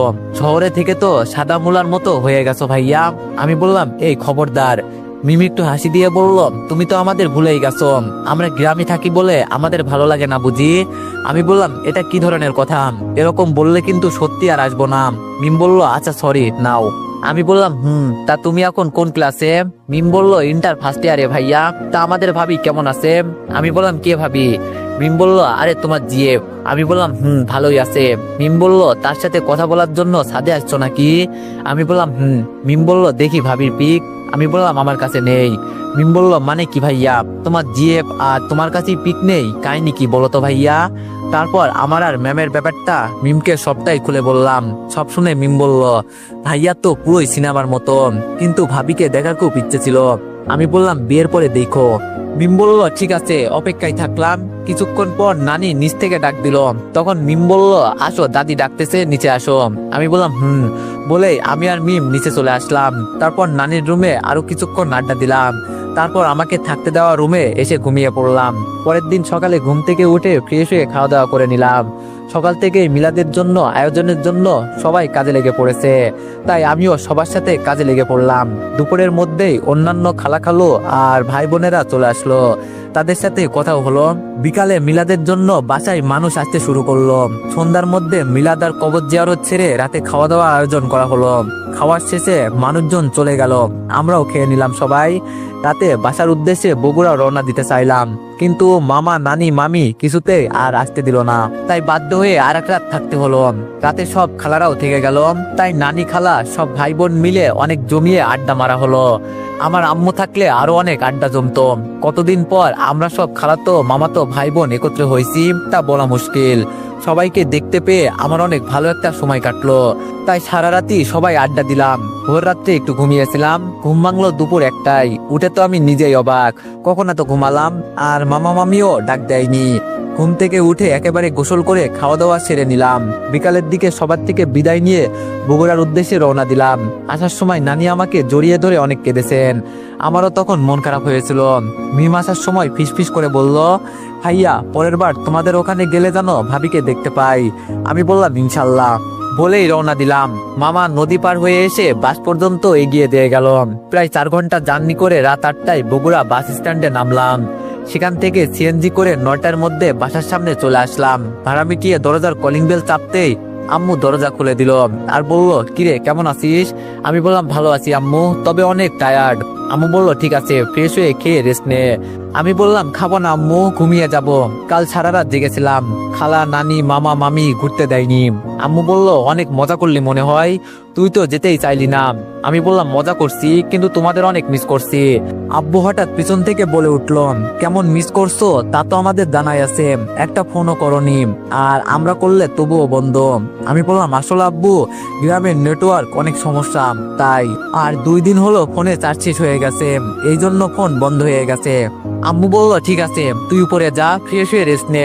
তাই আমি উপরে গিয়ে ফোন বন্ধ অবস্থায় চার্জে দিয়ে ফ্রেশ হয়ে নিলাম। এসে অনেক ক্লান্ত লাগছে, তাই বিছানায় গায়ে লিয়ে দিতেই ওই অবস্থায় ঘুম চলে এসেছে। ঘুম থেকে উঠলাম সকাল 9টায়। আজকে শনিবার, তাই কলেজ নেই। হাতে ব্রাশ নিয়ে চোখ ডলতে ডলতে ছাদে চলে গেলাম। ছাদে যা দেখলাম সেটা আমার বিশ্বাসযোগ্য ছিল না। চোখ আমার কপালে উঠলো, ঘুম এক নিমিষেই উড়ে গেল, কারণ ছাদে ছিল আমার একমাত্র ক্রাশ পরি ম্যাম। ওনাকে এখানে দেখবো সেটা আমার কল্পনার বাইরে, তাও এই অবস্থায়। কারণ ম্যাম মাত্র গোসল করে কাপড় শুকাইতে ছাদে আসছে। ম্যাম একটা গোলাপি শাড়ি পরছে। ম্যামের শাড়ি এমন হয়ে আছে যে পিছন থেকে তার কোমর বোঝা যাচ্ছে। ওনার ফর্সা কোমর দেখে আমি আরেক দফা ক্রাশ খেলাম। আমি চুপচাপ দাঁড়িয়ে গেলাম, যেন শরীরটা এক নিমিষে স্থির হয়ে গেছে। হাতে ব্রাশ, মুখে টুথপেস্ট, আমার সেই দিকে কোনো খেয়াল নেই, শুধু তাকিয়ে আছি এক দৃষ্টিতে। পরি ম্যাম তখনও তার ভেজা চুলগুলো হাত দিয়ে পিছনে টানতেছে। রোদের ঝিলমিলে আলোতে তার গায়ের ফর্সা ত্বকটা যেন আরো উজ্জ্বল লাগছে। গোলাপি শাড়ির আঁচল বাতাসে হালকা উড়ছিল, আর সেই সাথে তার কোমরের নিচের দিকে ভেজা চুলগুলো থেকে যখন পানি গড়িয়ে পড়ছিল, তখন মনে হলো কোনো রূপকথার পরী নেমে এসেছে আমাদের এই ছাদের আকাশে। তার প্রতিটি ভেজা চুলের ফোঁটা যেন আমার হৃদয়ের তালে তালে পড়ে ধ্বনি তুলছিল। ধুকপুক ধুকপুক, বুকটা কেমন যেন কেঁপে উঠছে। কল্পনায় ম্যামের দিকে এগিয়ে গিয়ে বলতে ইচ্ছে করছে, ম্যাম আপনি জানেন না, আজকে এই সকালটা আমার জীবনে সবচেয়ে সুন্দর সকাল হয়ে গেছে, শুধুমাত্র আপনাকে দেখে। হাতের ব্রাশটা কখন যে পড়ে গেছে আমি খেয়ালই করিনি। একটানা তাকিয়ে আসি, যেন চোখের পলক ফেললেই এই দৃশ্যটা হারিয়ে যাবে।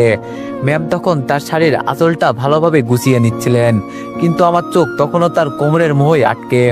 আকাশটা রোদে ঝলমল করছে ঠিকই, কিন্তু আমার মনে হচ্ছে আমি নিজেই কোনো রোদেলা স্বপ্নে দাঁড়িয়ে আছি। আমার কল্পনার রাজ্যে পরি ম্যাম তখন ধীরে ধীরে ঘুরে আমার দিকে তাকালেন। ম্যাম এই দিকে ঘুরতেই আমাকে দেখে একটু চমকে উঠলেন। তখন আমিও ওনার দিকে তাকিয়ে বললাম, আসসালামু আলাইকুম ম্যাম। ম্যাম বলল, ওয়ালাইকুম আসসালাম, তুমি আমাদের কলেজের ছাত্র রাকিব না? আমি বললাম জি ম্যাম, আমি রাকিব। ম্যাম বলল, তা তুমি এখানে? আমি বললাম, ম্যাম এটা তো আমাদেরই বাসা, আপনি এখানে? ম্যাম বলল, ও আমরা কাল এসেছি তোমাদের উপরতলায়। আমি বললাম, ও আচ্ছা ম্যাম। ম্যাম বলল, তোমাকে তো কাল দেখিনি। আমি বললাম একটা কাজে বাইরে গিয়েছিলাম, রাতে এসেছি ম্যাম। ম্যাম বলল ও আচ্ছা, থাকো তাহলে, পরে কথা হবে। আমি বললাম ওকে ম্যাম, আল্লাহ হাফেজ। ম্যাম বলল আল্লাহ হাফেজ বলেই ম্যাম নিচে চলে গেল। আমার তো খুশিতে লুঙ্গি ডান্স দিতে ইচ্ছে করছে, কিন্তু লুঙ্গি না থাকাতে দিতে পারলাম না। যাই হোক, আমিও খুশি হয়ে নিচে চলে গেলাম। গিয়ে আম্মুকে বললাম, আমি বললাম আম্মু আমাদের দোতলায় ভাড়াটিয়া আসছে। আম্মু বলল হ্যাঁ, উনি তোর আব্বুর বন্ধু, ঢাকা থাকতে আমাদের উনি অনেক হেল্প করেছেন। এতদিন তারা অন্যের বাসায় ভাড়া থাকতো, এখন তোর আব্বুই কালোদের নিয়ে এসেছে। ওনারা অনেক ভালো মানুষ, ওনার মেয়ে তো তোদের কলেজেরই টিচার।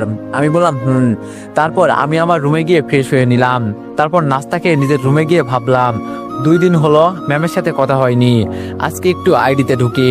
যেই ভাবা সেই কাজ, তাড়াতাড়ি করে ফোনটা বন্ধ থেকে খুললাম। আর তখনই একের পর এক এসএমএস আর ফোন আসতে লাগলো। এসএমএস ছিল ম্যামের।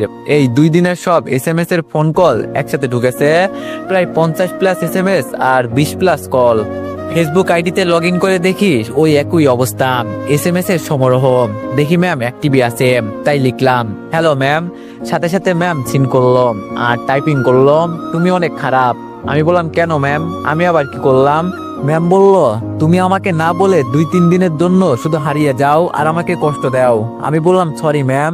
ম্যাম বলল কিসের sorry? Sorry is not accepted. আমি বললাম কেন? ম্যাম বলল কারণ তুমি শুধু আমাকে অপেক্ষায় রেখে কষ্ট দাও। তুমি কি জানো না, এখন তোমার সাথে কথা বলা, তোমার কবিতা আমার অভ্যাসে পরিণত হয়েছে। আমি বললাম জানি তো। ম্যাম বলল তাহলে সব জেনেও কেন তুমি এরকম করো? এই 2-3 দিন তোমাকে কত এসএমএস ফোন কল দিয়েছি, তুমি কি একটারও রিপ্লাই দিছো বলো? কথাটি বলে ম্যাম কয়েকটা স্যাড আর কান্নার ইমোজি পাঠিয়ে দিলেন। আমি বুঝতে পারলাম সত্যি ম্যামের মন খারাপ হয়েছে, ম্যামের রাগ ভাঙাতে হবে এখন। তাই ম্যামকে বললাম সরি ম্যাম, আর এরকম হবে না। এবার কোথাও গেলে আপনাকে বলে যাব, প্রমিস। ম্যাম বলল তোমার মিথ্যা প্রমিস করতে হবে না, যাও। আমি বললাম মিথ্যা না, সত্যি এবার থেকে বলবো। ম্যাম বলল আমি তোমাকে বিশ্বাস করছি না, যাও। আমি বুঝলাম এখনো ম্যাম আমার উপর রাগ আর অভিমান করে বসে আছে। তাই তার রাগ আর অভিমান ভাঙানোর জন্য বললাম রাগ করে আছেন কেন বলুন না ম্যাম, আমি তো আপনাকেই মানি আমার প্রাণ। আপনার অভিমানে ভাঙে বুকের ঘর, হাসি খুশি মনটা হয় কেন জানি করুন। আপনার চোখে যদি পড়ে এক ফোঁটা জল, আমার আকাশটাই যেন ঢেকে যায় কালো ছল। আপনার ফোন না এলে নিঃশব্দে কাঁদি, দিনরাত মিলে যায় হারাই পথ খুঁজি। আপনি যে নীরব বিশ্বটা থেমে যায়, আপনার অভিমানে হৃদয় ভেঙে যায়। একটিবার বলুন না ভুলে গেলাম সব, আমি তো শুধুই আপনার নেই কেন ঢল। কবিতায় আপনার ছায়া, গল্পে আপনার নাম, স্বপ্নে দেখা পাই শুধু আপনিই ম্যাম। ভুল হলে ক্ষমা চাই হাত জোর করে, আপনার একটা হাসিতে আমার জীবন যেন ভরে। ভালোবাসি বলি না তবুও মন জানে, ম্যাম আপনি তো আছেন আমার হৃদয়খানে। কবিতাটা পড়ে ম্যাম হার্ট ইমোজি পাঠালেন। তারপর আবার বললেন এটার জন্যই বারবার বলে যাই তোমার কাছে, কিভাবে লিখো তুমি পিচ্চি একটা ছেলে। আমি বললাম রাগটা কি কমলো ম্যাম? ম্যাম বলল কমছে, তোমার উপর আমি রেগে থাকতে পারি না। আমি বললাম থ্যাংক ইউ ম্যাম। এভাবে আরো কিছুক্ষণ কথা বলে ফোনটা রেখে দিলাম। বিকালে কিছুই ভালো লাগছে না, তাই আজকেও বন্ধুদের ফোন করে আমাদের আড্ডার জায়গায় আসতে বললাম। আমিও সময় মতো আড্ডার জায়গায় পৌঁছে গেলাম। আড্ডা দিতে দিতে আজকেও কখন যে রাত হয়ে গেছে বলতেও পারি না। আবার ছিনতাইকারীর ভয় লাগছে, তাই ফোন হাতে নিয়ে সাবধানে রাখতেই ফোনের দিকে তাকিয়ে দেখি ম্যামের 13টা মিস কল। আজ আমারে খাইছে। ফোন সাইলেন্ট ছিল তাই টের পাইনি। আবার ফোন দিয়েছে, আমি রিসিভ করে ভয়ে ভয়ে বললাম হ্যালো ম্যাম। ম্যাম অনেক রাগান্বিত হয়ে বলল ওই কুত্তা, তোরে কয়বার ফোন দিয়েছি দেখ। আমি বললাম সরি ম্যাম, খেয়াল করিনি, ফোন সাইলেন্ট ছিল। ম্যাম বলল তা আপনি কোন মহাকার্যে কোথায় আছেন স্যার শুনি, যে ফোন সাইলেন্ট করে রাখতে হবে আপনার? আমি বললাম বন্ধুদের সাথে আড্ডা দিতেছি। ম্যাম বলল কি এত রাতেও আড্ডা? এখনো বাসায় যা বলতাছি, না হলে আমি আর তোর সাথে কথা বলবো না। আমি বললাম না না যাচ্ছি। ম্যাম বলল বাসায় গিয়ে খেয়ে লক্ষ্মী ছেলের মতো আমায় ফোন দিবে। আমি বললাম ঠিক আছে। ম্যাম বলল রাখছি বলেই কেটে দিল। কেন জানি না ম্যামের সাথে কথা বলতে কেমন ফিল হয়, উনার সামনে দুধে ভাতে হয়ে যায়। আর দেরি না করে ভয়ে ভয়ে বাসায় চলে আসলাম। বাসায় আসতে আম্মু বলল কিরে আজকে অত দেরি করলি, তোর শিক্ষা হয়নি তাই না? আমি বললাম সরি আম্মু, আর হবে না। আম্মু বলল যা ফ্রেশ হয়ে আয়, আমি খাবার দিচ্ছি। আমি বললাম ওকে। তারপর ফ্রেশ হয়ে খাওয়া দাওয়া করে রুমে আসলাম। এসে আবার ম্যামকে ফোন করলাম, হ্যালো। ম্যাম বলল পিচ্চি স্বপ্নচারী, খাওয়া দাওয়া হয়েছে? আমি বললাম জি ম্যাম। ম্যাম বলল এই তো গুড পিচ্চি, শোনো এত রাত পর্যন্ত বাসার বাইরে থাকবে না। আমি বললাম ঠিক আছে ম্যাম। ম্যাম বলল আচ্ছা একটা কথা বলি, আমি বললাম অবশ্যই। ম্যাম বলল, তোমার কি সিনিয়র মেয়ে পছন্দ? আমি বললাম, কেন ম্যাম? ম্যাম বলল, এই যে আমি তোমার সিনিয়র ম্যাম, তবুও কথা বলো। আমি বললাম, হ্যাঁ ভালোই লাগে। ম্যাম বলল, কেন? আমি বললাম, কারণ সিনিয়র মেয়েরা অনেক বেশি ভালোবাসে আর সাথে শাসনও করে, তবে আদর একটু বেশি করে। ম্যাম বলল, পিচ্চিটা তো অনেক পাকনা আর অনেক দুষ্টু। আমি বললাম, দুষ্টু না হলে ভালোবাসবো কেমনে, আর রোমান্টিক কবিতাই বা লিখবো কেমনে? ম্যাম বলল, তাই তো। আমি বললাম, আচ্ছা ম্যাম রাখছি, কাল কথা হবে, আমার খুব ঘুম পাচ্ছে। ম্যাম বলল, আল্লাহ হাফেজ, লক্ষ্মী ছেলের মতো ঘুমিয়ে পড়ো। আমি বললাম, বলেই ফোন কেটে দিলাম। তারপর কিছুক্ষণ পরই ঘুমিয়ে পড়লাম। সকালে ঘুম থেকে উঠে ম্যামকে দেখার নেশায় আজকে আবারও ছাদে চলে গেলাম। ছাদে এসে দেখি আজকে ম্যাম আসেনি। মনটাই খারাপ হয়ে গেল, হয়তো আজকে লেট করে এসেছি। নিচে নামার উদ্দেশ্যে পিছনে ঘুরতেই আমি চমকে উঠলাম, কারণ ম্যাম ছাদে আসছে, তার মানে আমি আজকে আগে আসছি। ম্যামকে দেখে বললাম, আসসালামু আলাইকুম ম্যাম। ম্যাম বলল, ওয়ালাইকুম আসসালাম। এত সকালে তুমি এখানে? আমি মনে মনে বিড়বিড় করে বললাম, আপনাকে দেখার জন্যই তো এত সকালে উঠতে হলো। ম্যাম আমার বিড়বিড় শুনে বলল, কিছু বললে বিড়বিড় করে? আমি বললাম, না ম্যাম, আমি প্রতিদিন সকালে ঘুম থেকে উঠে ছাদে একটু হাঁটাহাঁটি করি, এতে শরীর মন দুটোই ভালো থাকে। ম্যামকে জ্যান্ত একটা মিথ্যা কথা বললাম, কারণ আমি সকালে উঠা তো দূরের কথা, 10টার আগে আম্মু ডাক না দিলে উঠতেই পারি না, আর ছাদে হাঁটা তো বিলাসিতা মাত্র। ম্যাম বলল, ও আচ্ছা গুড। ম্যাম আজকেও এত সকালে গোসল করেছে, কারণ আজকে তো ক্লাস আছে। ম্যাম আর কথা না বাড়িয়ে কাপড় শুকাতে দিতেছে, আর আমি হাঁটার নাম করে ম্যামকে আর চোখে দেখছি। আজকেও ম্যামকে এত সুন্দর লাগছে যা বলার বাইরে। ম্যামের প্রতিদিন এত ভিন্ন ভিন্ন রূপ দেখেই আমাকে হার্ট অ্যাটাক করাবে মনে হচ্ছে। একটু পর ম্যাম কাপড় শুকাতে দেয়, আর শেষ হলে আমাকে বলে, রাকিব একটু শোনো। আমি তৎক্ষণাৎ ম্যামের কাছে হাজির হয়ে বললাম, জি ম্যাম, কিছু বলবেন? ম্যাম বললাম, তোমার সাথে একটা পার্সোনাল কথা আছে। ম্যামের কথা শুনে আমি চমকে উঠলাম, আর মনে মনে ভাবলাম, কি ব্যাপার, ম্যাম কি আমাকে ধরে ফেলছেন নাকি? আমার সাথে ওনার কিসের পার্সোনাল কথা থাকতে পারে? আমি ভাবনার অবসান ঘটিয়ে ম্যাম আবার বলল, কি হলো, এত কি ভাবো তুমি? ভয় পেও না, ব্যাপারটা তুমি আর আমি ছাড়া কেউ জানবে না, তোমার আর আমার পার্সোনাল ব্যাপার। আমি মনে মনে ভাবছি, এবার তো আমি শিওর ম্যাম আমার ছদ্মবেশী আইডিটা ধরে ফেলেছে। আমি ভয়ে ভয়ে আমদামতা করে বললাম, কি পার্সোনাল কথা ম্যাম? ম্যাম বলল, আরে এখানে না, তুমি আজকে সন্ধ্যায় ছাদে এসো, তখন বলবো। আমি বললাম, আচ্ছা ঠিক আছে ম্যাম, বলেই আমি চলে যেতে লাগলাম। তখন পিছন থেকে ডেকে ম্যাম আমার বলল, আর শোনো। আমি আবার পিছন ঘুরে ভিতরে বললাম, জি। ম্যাম বলল, আজকে কলেজে যাবা না? ক্লাস আছে তো। আমি বললাম, যাবো ম্যাম। ম্যাম বলল, তাহলে একসাথেই যাব, তুমি নিচে ওয়েট করো। আমি বললাম, ওকে ম্যাম, বলেই আর 1 সেকেন্ড দেরি না করে নিচে চলে আসলাম। এসে ফ্রেশ হয়ে নাস্তা খেয়ে নিলাম। উপরে কলেজে যাওয়ার জন্য রেডি হতেই দেখি ফোনে একটা এসএমএস আসলো। এসএমএস ওপেন করে দেখি ম্যামেরই এসএমএস। লেখা ছিল, কি ব্যাপার পিচ্চি, আজকে একবারও কি ম্যামকে মনে পড়েনি? আমি এসএমএসটা দেখে মুচকি হেসে রিপ্লাই দিলাম। আমি বললাম, যে আমার মনে সবসময় গেঁথে আছে, তাকে কি 1 সেকেন্ডের জন্য ভোলা যায়? ম্যাম বলল, থাক হয়েছে, আর বলতে হবে না, মনে থাকলে অন্তত একবার গুড মর্নিং জানাতে পারতে। আমি বললাম, আচ্ছা সরি। ম্যাম বলল, কলেজে আসছো তো? আমি বললাম, ম্যাম। ম্যাম বলল, ওকে বাই। আমি বললাম, বাই ম্যাম, বলেই ফোন রেখে রেডি হয়ে নিচে ম্যামের জন্য অপেক্ষা করতে লাগলাম। একটু পরেই দেখি ম্যাম আজকে নীল শাড়ি পরে আমার দিকে আসছে। চোখ যেন আমার ওখানেই থমকে গেছে। কখন যে ম্যাম আমার কাছে চলে আসছে আমি টেরই পাইনি। ম্যাম এসে আমাকে বলল, এখন চলো। কিন্তু আমি ম্যামের কথা শুনতেই পেলাম না, আমার ধ্যানে শুধু ম্যামই আছে। ম্যাম আবার বলল, রাকিব চলো। ম্যামের কথায় আমি চমকে উঠলাম আর বললাম, সরি ম্যাম, বুঝতে পারিনি কখন চলে আসছেন। ম্যাম বলল, মন কই থাকে তোমার? আমি আস্তে আস্তে বললাম, আপনার কাছে। ম্যাম বলল, কি? আমি বললাম, কিছু না, এখন চলেন। ম্যাম বলল, একটা রিক্সা ডাক দাও। আমি বললাম, রিক্সায় যাবেন? ম্যাম বলল, আমি তো রিক্সাতেই যাই। আমি বললাম, তাহলে আমি কিসে যাব? ম্যাম বলল, কেন, আমার সাথে রিক্সায়? ম্যামের কথা শুনে আমি ম্যামের দিকে অবাক হয়ে তাকালাম আর ভাবলাম, হাই হাই, ম্যাম কি বলছে? আমি আর উনি নাকি একই রিক্সায় যাব? এবার তো 100% শিওর যে ম্যাম বুঝতে পারছে আমি উনার ছদ্ম কবি। আমার ভাবনা ছেদ ঘটিয়ে ম্যাম আবার বললেন, এরকম হাঁ করে দাঁড়িয়ে না থেকে রিক্সা ডাক দাও, ক্লাস মিস হয়ে যাবে। আমি বললাম, জি ম্যাম ডাকছি, বলেই আমি পাশে থাকা একটা রিক্সাকে ডাক দিলাম। রিক্সা কাছে আসতেই আগে ম্যাম উঠে বসলেন, তারপর আমাকে বললেন উঠে বসো। আমি বললাম জি আচ্ছা, বলে আমিও রিক্সায় উঠে পড়লাম। আমি নিজের ভাষায় হারিয়ে ফেলেছি, মনে মনে অনেক খুশি হয়েছি। ঠিকভাবে মনে মনে লুঙ্গি ডান্সও দিতে পারছি না, কারণ ম্যাম বুঝে যাবে। আজ তো মেঘনা চাইতেই বৃষ্টি। আজকে আমি ম্যামের কত কাছে, তাও পাশাপাশি বসে গায়ের সাথে গা ঠেকে। অবশ্য আমার গা ঠেকতেই আমি আবার দূরে সরে বসছি। আমার এরকম করা দেখে ম্যাম বলে উঠলো, এভাবে বসছো কেন, পড়ে যাবে, এগিয়ে এসে বসো। আমি বললাম না ম্যাম, এখানেই ঠিক আছি। ম্যাম বলল বলছি না এগিয়ে এসে বসো। আমি বললাম না ম্যাম, ঠিক আছি। এরকম জেদ করতে করতে একটা গর্তে চাকা পড়ল, আর আমি অমনি রিক্সা থেকে হুমড়ি খেয়ে পড়ে গেলাম।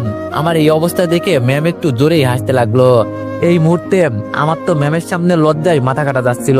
যার সামনে একটু হিরো হতে চাইছিলাম, তার সামনে এসেই লজ্জা পাইলাম। আমার কপালটাই খারাপ। ম্যাম কোন রকম হাসি থামিয়ে আমাকে বলল, তোমাকে বললাম ওইভাবে বসো না, পড়ে যাবে। নাও জিদ করে কি হলো, আসো উঠে বসো আবার, তেমন কেউ দেখেনি। বলেই ম্যাম মুখ লুকিয়ে মুচকি মুচকি আবার হাসতে লাগলো। আমি মনে মনে আস্তে আস্তে বললাম, অন্য মানুষ দেখলেও আমার কিছু যায় আসে না, কিন্তু যার কাছে লজ্জা পাই তার সামনে এমন হলো। ম্যাম বলল কিছু বললে? আমি বললাম না। ম্যাম বলল আবার দূরে বসেছো, বলেই ম্যাম আমার হাত ধরে তার দিকে টেনে নিল। এই প্রথম আমি ম্যামের হাতের স্পর্শ পেলাম। মনে হলো এভাবে সারা জীবন উনি আমার হাত ধরে থাক। একটু পর কলেজে আসতে আমি গেটের সামনে নেমে গেলাম, আর ম্যাডাম রিক্সা নিয়েই ভিতরে প্রবেশ করলো। ক্যাম্পাসে গিয়ে দেখি সাকিব এসে বসে আছে। আমি গিয়ে বললাম, কি অবস্থা দোস্ত? সাকিব বলল এই তো আলহামদুলিল্লাহ, তোর কি খবর? আমি বললাম এই তো বিন্দাস। সাকিব বলল খুব খুশি মনে হচ্ছে, ঘটনা কি মামা? তারপর সাকিবকে সব ঘটনা খুলে বললাম। সব শুনে সাকিব বলল, পুলিশ কি মামা, তোর তো কপাল খুলে গেছে। আমি বললাম আমার কেন জানি ভয় লাগছে, সন্ধ্যায় ম্যাম ডাকছে, হয়তো ধরতে পারছে। সাকিব বলল ধরা তো একদিন পড়তেই হবে, তাই ভয় করে লাভ নেই, সাহস করে যাস। আমি বললাম এখন ক্লাসে চল। ক্লাসে এসেই ফার্স্ট ক্লাস আজকে নিলয় স্যারের। কোন রকম স্যারের বোরিং ক্লাস 45 মিনিট কাটিয়ে দিলাম। পরের ক্লাস পরি ম্যামের। ম্যাম ক্লাসে এসেই আগে আশেপাশে তাকাতে লাগলেন, তাই আমিও নিজের ফোন বের করে ম্যামকে SMS করলাম। আমি বললাম আজকে নীলপরীকে অনেক সুন্দর লাগছে, মনে হচ্ছে ক্লাস বাদ দিয়ে সারাক্ষণ দেখতে থাকি। লিখেই ফোন আবার পকেটে ঢোকালাম। দেখি ম্যাম আশেপাশে তাকাচ্ছেন, কিন্তু কেন জানি ওই মুহূর্তে আমার হাসি চলে আসছে। সিরিয়াস মুহূর্তে আমার কেন জানি হাসি চলে আসে, না জানি এর জন্য কবে গণধোলাই খাই। যাই হোক, ম্যাম তার রিপ্লাই করলো, থ্যাংক ইউ সো মাচ, আজকে মূলত তোমার জন্যই এই নীল শাড়ি পরা। দেখা হয়ে গেছে তোমার, আর কোনো দুষ্টামি না, এখন ক্লাসে মনোযোগ দাও। SMS-টা দেখে কোনো রিপ্লাই না দিয়ে আমি ক্লাসে মনোযোগ দিলাম। ক্লাস করে এখন ক্যাম্পাসে বসে আছি। ভাবলাম ম্যামকে একটু ডিস্টার্ব করি, তাই ফোন বের করে আবার SMS করলাম, হ্যালো নীলপরি, কি করছেন? কিছুক্ষণ অপেক্ষা করার পর ম্যাম জবাব দিল, অফিস রুমে বসে আছি, তুমি কই? আমি বললাম কেন বলবো, আপনারই তো খুঁজে বের করার কথা। ম্যাম বলল হিংস তো দাও। একটু স্মার্ট হওয়ার জন্য ম্যামকে বললাম, হিংস পরে দেওয়া যাবে, আগে এটা বলেন আপনি যে ছেলের সাথে রিক্সায় আসলেন ওইটা কে ছিল? ম্যাম বলল, এই তুমি এইটা কোথায় দেখছো? দিলাম ম্যামকে একটু কনফিউশনে ফেলে, হি। তারপর আমি ম্যামকে বললাম, যেখানেই দেখি আগে বলেন ছেলেটাকে। ম্যাম বলল, আমার বাড়িওয়ালার ছেলে, সেও তোমার সাথে পড়ে। আমি বললাম ভালো, তবে ওই বাড়িওয়ালা ছেলে পর্যন্তই যেন থাকে। ম্যাম বলল, মনে হচ্ছে শাসন করছো। আমি বললাম ধরে নিও ওইটাই। এইদিকে আমি মনে মনে হাসি চেপে রাখতে পারছি না। আমার এই অবস্থা দেখে সাকিব বলল কিরে মামা, তুই একা একা হাসছিস কেন, কি হয়েছে? আমি বললাম SMS গুলো পড়। তারপর দুইজনে একসাথে হেসে উঠলাম। সাকিব বলল, তুই তো সেই জিনিয়াস মামা, নিজেই আসছিস ম্যামের সাথে, আবার নিজেই বলছিস ছেলেটাকে। আমি বললাম বেশি দাঁত বের করিস না, সব পড়ে যাবে, এখন বাসায় চল। সাকিব বলল, কেন, তুই ম্যামের সাথে যাবি না? আমি বললাম ম্যাম কিছুই বলেনি, তাই একাই যাব। সাকিব বলল, ওকে বাই দোস্ত, কাল কলেজে দেখা হবে। আমি বললাম ওকে বাই, বলেই আমরা যে যার মতো বাসায় চলে আসলাম। বাসায় এসে ফ্রেশ হয়ে নিলাম, তারপর খাওয়া দাওয়া করে রুমে বসে আছি। ফোন চালাইতে ইচ্ছে করছে না, তাই ঘুমানোর প্রয়োজন, তাই শুয়ে পড়লাম। কখন ঘুম ধরছে জানি না। ঘুম থেকে উঠে দেখি সন্ধ্যা 7টা বেজে গেছে। তখনই মনে হলো ম্যাম তো দেখা করতে বলেছে, কি একটা পার্সোনাল কথা বলবে। তাই আর দেরি না করে ফ্রেশ হয়ে নিলাম। তারপর ফোন হাতে নিয়ে তাড়াতাড়ি করে ছাদে চলে আসলাম। ততক্ষণে অন্ধকার নেমে এসেছে, শহরের বাতিগুলো জ্বলে উঠেছে। বাতিগুলো মনে হচ্ছে পুরো শহরকে জাগিয়ে রাখছে। এরকম পরিবেশ দেখে মনটাই অনেক ভালো হয়ে গেল। কিন্তু ম্যাম এখনো আসছে না কেন? উনি তো বললো সন্ধ্যায় দেখা করবে। ফোনে তাকিয়ে দেখি 7:23 বাজে। তাহলে ম্যাম কি এসে আমাকে না পেয়ে আবার ফিরে গেছে? আমি কি ম্যামদের বাসায় যাব? কিছুক্ষণ ভেবে ঠিক করলাম যাব। তাই সিঁড়ি বেয়ে নেমে ওনাদের দরজার সামনে দাঁড়িয়ে আছি। কলিং বেল দিতেই হাত কাঁপছে। যদি বলে কেন এসেছো, তাহলে এত ভেবে লাভ নেই, যা হবার হবে। বুকে 2 কেজি সাহস নিয়ে কলিং বেল চাপ দিয়েই ফেললাম। কিছুক্ষণ পর একজন ভদ্র মহিলা এসে দরজা খুলে দিল। দেখে ম্যামের আম্মুই মনে হলো, তাই বললাম আসসালামু আলাইকুম আন্টি। আন্টি বলল ওয়ালাইকুম আসসালাম। তুমি খলিল ভাইজান, আমার আব্বু এর ছেলে, তাই না? আমি বললাম জি আন্টি। আন্টি বলল আসো বাবা, ভিতরে আসো। তোমার আব্বুকে খুব ভালো মতোই চিনি, উনি অত্যন্ত ভালো মানুষ, আমাদের অনেক উপকার করেছেন। আমি বললাম না আন্টি, ভিতরে যাব না, ম্যাম আছে।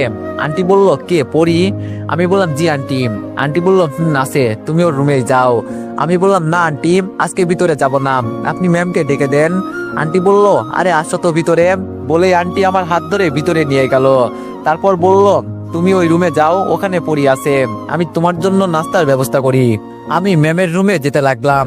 দরজার সামনে যেতেই মনে হলো একবার দরজায় টোকা দেওয়া উচিত। তাই কোনো চিন্তা ভাবনা না করেই দরজায় টোকা দিলাম। ম্যাম ভিতর থেকে বলল আরে নক দেওয়ার কি আছে, ভিতরে আসো। তাই আমি সরাসরি নায়ক স্টাইলে রুমে এন্ট্রি নিলাম। কিন্তু একেবারেও নায়কগিরি ফলাতে পারলাম না। রুমে ঢুকতে চোখ আমার কপালে উঠলো, কারণ ম্যাম শাড়ি পরছে, পুরোটা পরা হয়নি, অর্ধেক পরে বসে আছে। কোমল হাত দিয়ে আসলের ভাঁজ ঠিক করছিল।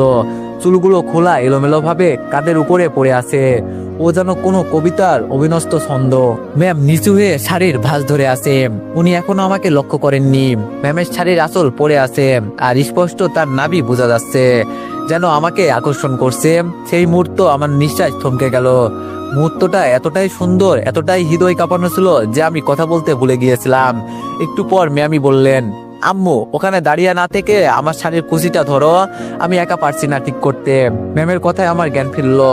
তাই আমি বললাম ম্যাম আমি রাকিব। ম্যাম আমার কণ্ঠ শোনার সাথে সাথে উপর দিকে তাকালো, আর চোখ বড় বড় করে সাথে সাথে চিৎকার দিয়ে উঠলো। ম্যামের চিৎকার শুনে কি করব বুঝতে পারছি না, তাই আমিও চিৎকার দিলাম। তারপর আমি বললাম আরে ম্যাম চেঁচানোর আগে আসলটা তো তুলুন, তারপর চেঁচান। বলে আর এক মুহূর্ত দেরি না করে চোখ বন্ধ করে সেখান থেকে বেরিয়ে আসলাম। ম্যামের চিৎকার শুনে আন্টি কিচেন রুম থেকে দৌড়ে আসছে। আমাকে দেখে আন্টি বলল পরীর কি হয়েছে বাবা, ও চিৎকার দিল কেন? আমি কি বলবো এখন ভেবে পাচ্ছি না, তাই বললাম ম্যাম আরশোলা দেখে চিৎকার দিয়েছে। আন্টি বলল এই মেয়েকে নিয়ে আমি কি করি বাবা, ছোট্ট একটা আরশোলাকে এত ভয় পেলে চলে?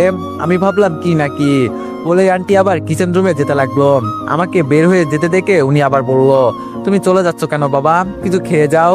আমি বললাম না আন্টি আজ খাবো না, অন্যদিন এসে খাবো। মনে মনে বললাম যেই জিনিস দেখলাম এমনিতেই পেট ভরে গেছে। তারপর তাড়াতাড়ি করে আবার ছাদে চলে আসলাম। আমি এখনো মনে হয় সেই সময়টাতে আটকে আছি, আমার নেশাই কাটছে না। ভাবছি রুমে চলে যাব, তাই পিছন ঘুরতে কারো আসার শব্দ শুনতে পেলাম, তাই আর গেলাম না। একটু পর দেখলাম ম্যাম আসলো। এসে আমাকে বলল এই ছেলে তোমাকে এরকম আমার রুমে ঢোকার পারমিশন কে দিয়েছে? আমি বললাম এমা আপনিই তো দিলেন, দরজা তো নক করছি।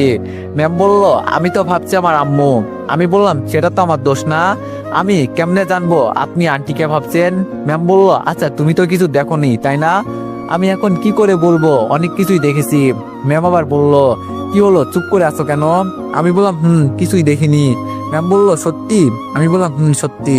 ম্যাম বলল তুমি আমাকে খুঁজতে বাসায় গেছো কেন?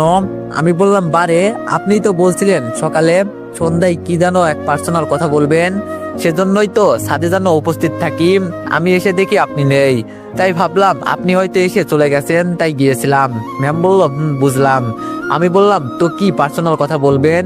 ম্যাম বলল হ্যাঁ তোমাকে যেটার জন্য ডেকেছিলাম সেটা বুঝলাম। আমি বললাম তো কি পার্সোনাল কথা বলবেন? ম্যাম বলল হ্যাঁ তোমাকে যেটার জন্য ডেকেছিলাম সেটা হলো তোমাদের ক্লাসেরই একটা ছেলে আমাকে প্রতিদিন SMS করে, অনেক সুন্দর কবিতা লিখে। এমন কাউকে কি তুমি চিনো? আমি একটু থমথম হয়ে বললাম না ম্যাম আমি এমন কাউকে চিনি না। ম্যাম বলল তুমি একমাত্র ভরসা ছিলে, তুমিও তাকে চিনো না? আমি বললাম তাকে চিনে কি হবে, ডিস্টার্ব করলে ব্লক করে দেন ম্যাম। ম্যাম বলল সেটা তোমাকে ভাবতে হবে না, শোনো তোমাকে একটা কাজ দিতে চাই, পারবে তো? আমি বললাম বলেন কি কাজ ম্যাম, চেষ্টা করে দেখতে পারি। ম্যাম বলল ওই ছেলের আইডি তোমাকে দিচ্ছি, তুমি তাকে আমাকে খুঁজে দিবে, কি পারবে তো? আমি মনে মনে অনেক হেসে যাচ্ছি, কোন রকম হাসি চেপে আছি। আমি ম্যামের দিকে অবাক হয়ে তাকিয়ে মনে মনে বললাম, বাহ ম্যাম বাহ, আমাকে খোঁজার জন্য আর কাউকে পেলেন না, আমাকে এই খোঁজার দায়িত্ব আমাকেই দিলেন, কেমনে খুঁজি এখন আমি? ম্যাম আবার বলল, কি হলো বলো, খুঁজে দিতে পারবে কিনা? আমি বললাম ঠিক আছে ম্যাম, আমি চেষ্টা করব। ম্যাম বলল ঠিক আছে, আইডিটা নাও। আমি বললাম ওকে। ম্যাম বলল এই যে এটা ছদ্মবেশী কবি, তার নাম্বারও নাও। আমি বললাম ওকে। আমি আমার সবকিছু নিয়ে নিলাম। তারপর ম্যাম বলল এখন তোমার নাম্বার দাও। আমি অবাক হয়ে বললাম কেন ম্যাম? ম্যাম বলল তোমাকে অনেক দরকার লাগতে পারে, প্রয়োজনে ফোন করব। আমার ফোনে 2টা সিম ছিল, তাই বেঁচে গেছি। আমি আরেক সিমের নাম্বার ম্যামকে দিলাম। নাম্বার নেওয়ার পর ম্যাম বলল ওকে, এখন তুমি যাও। আমি বললাম ওকে ম্যাম, বলেই আমি চলে আসতে লাগলাম। পিছন থেকে ম্যাম বলে উঠলো, আর শোনো। আমি বললাম জি বলেন। ম্যাম বলল আমার রুমের ঘটনা জানো আর কেউ না জানে। আমি বললাম ঠিক আছে ম্যাম। বলেই আমি চলে যেতে যেতে মুচকে হেসে উঠলাম। আমার রুমে গিয়ে আর হাসি চেপে রাখতে পারলাম না, অনেক জোরে হেসে উঠলাম। একটু পর রাতের খাবার খাওয়ার জন্য আম্মু ডেকে গেল, তাই রাতের খাবার খেয়ে আসলাম। রুমে এসে ভাবছি ম্যামের সাথে একটু কথা বলি, তাই অনলাইনে না গিয়েই ফোনে SMS দিলাম, হ্যালো ম্যাম। একটু পর ম্যামও রিপ্লাই করলো, হাই পিচ্ছি স্বপ্নচারী। আমি বললাম কি করছেন? ম্যাম বলল তোমার SMS এর অপেক্ষা করছি। আমি বললাম তাই, যদি না করতাম? ম্যাম বলল তুমি ভোলার ছেলে নয়, সেটা আমি ভালোই জানি। আমি বললাম বিশ্বাস করেন আমায় ম্যাম? ম্যাম বলল তোমাকে বিশ্বাস করা যায়। আমি বললাম থ্যাঙ্কস। ম্যাম বলল তোমাকে খুঁজে পেতে আমার আর বেশি সময় লাগবে না। আমি বললাম কি করে ম্যাম? ম্যাম বলল লোক লাগাইছি, আমিও চেষ্টা করছি। আমি মনে মনে বলছি কেমন লোক লাগাইছেন তা তো দেখতেই পারছি, আমাকে খোঁজার জন্য আমাকেই বলছেন। ম্যাম আবার বলল কিছু বলছো না যে? আমি বললাম আপনাকে নিয়ে ভাবছি। ম্যাম বলল কি ভাবছো শুনি? আমি বললাম ওকে, সেটা কবিতার মাধ্যমে প্রকাশ করছি। আপনি কি জানেন আপনাকে ঘিরে ভেবে কেটে যায় আমার সকাল সন্ধে, একটা মিষ্টি হাসি একটুখানি রাগ, দু চোখে লুকানো হাজারো অনুরাগ। আপনি হেঁটে গেলে বাতাসও থমকে দাঁড়াই, আপনার নামে আমার কবিতা সাজাই।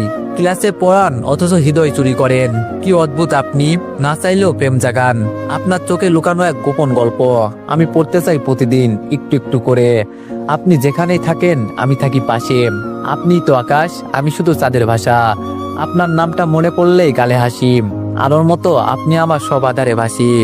আপনি জানেন না আমি কিভাবে ভালোবাসি, তবুও হৃদয় বলে আপনি আমার চিরচেনা মধুর চাহনি। সাথে সাথেই ম্যাম হার্ট ইমোজি পাঠিয়ে দিলেন, আরো লিখলেন আচ্ছা তুমি কি কবিতা লেখো নাকি জাদু করো বলো তো?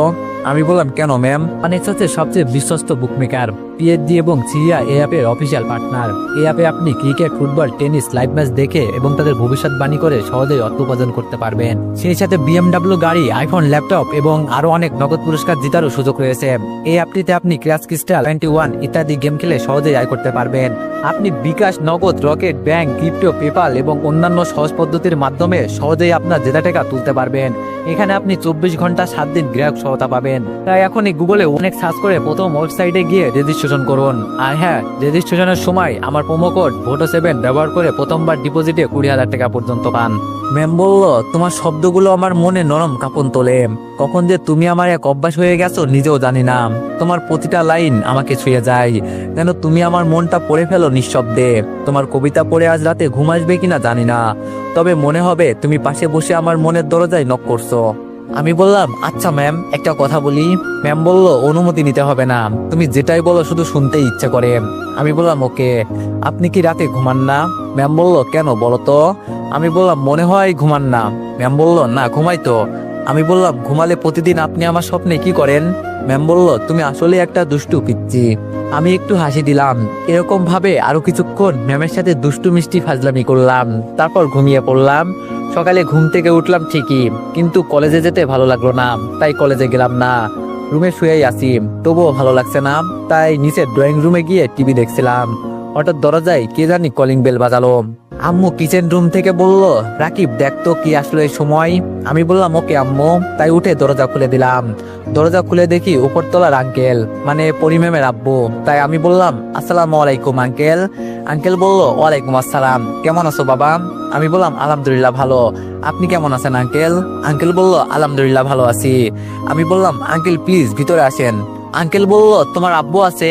আমি বললাম আছে আঙ্কেল, আপনি ভিতরে আসেন প্লিজ। তারপর আঙ্কেল ভিতরে আসলে আমি আবার দরজা লক করে দিলাম। আম্মু ভিতর থেকে বের হয়ে এসে বলল, কি আসছে রাকিব? তারপর আঙ্কেলকে দেখে বলল, ভাইজান কেমন আছেন? আপনি তো আসেনি না। আঙ্কেল বলল, ভালো আছি ভাবি। খলিল বাসায় আছে? আম্মু বলল, আছে ভাইজান, আপনি বসেন, আমি ডেকে দিচ্ছি। আঙ্কেল বলল, ওকে। তারপর আম্মু আব্বুকে ডাকতে গেলেন আর আমি আঙ্কেলের কাছে বসলাম। একটু পর আঙ্কেল বললেন, তা তুমি এখন কি করছো বাবা?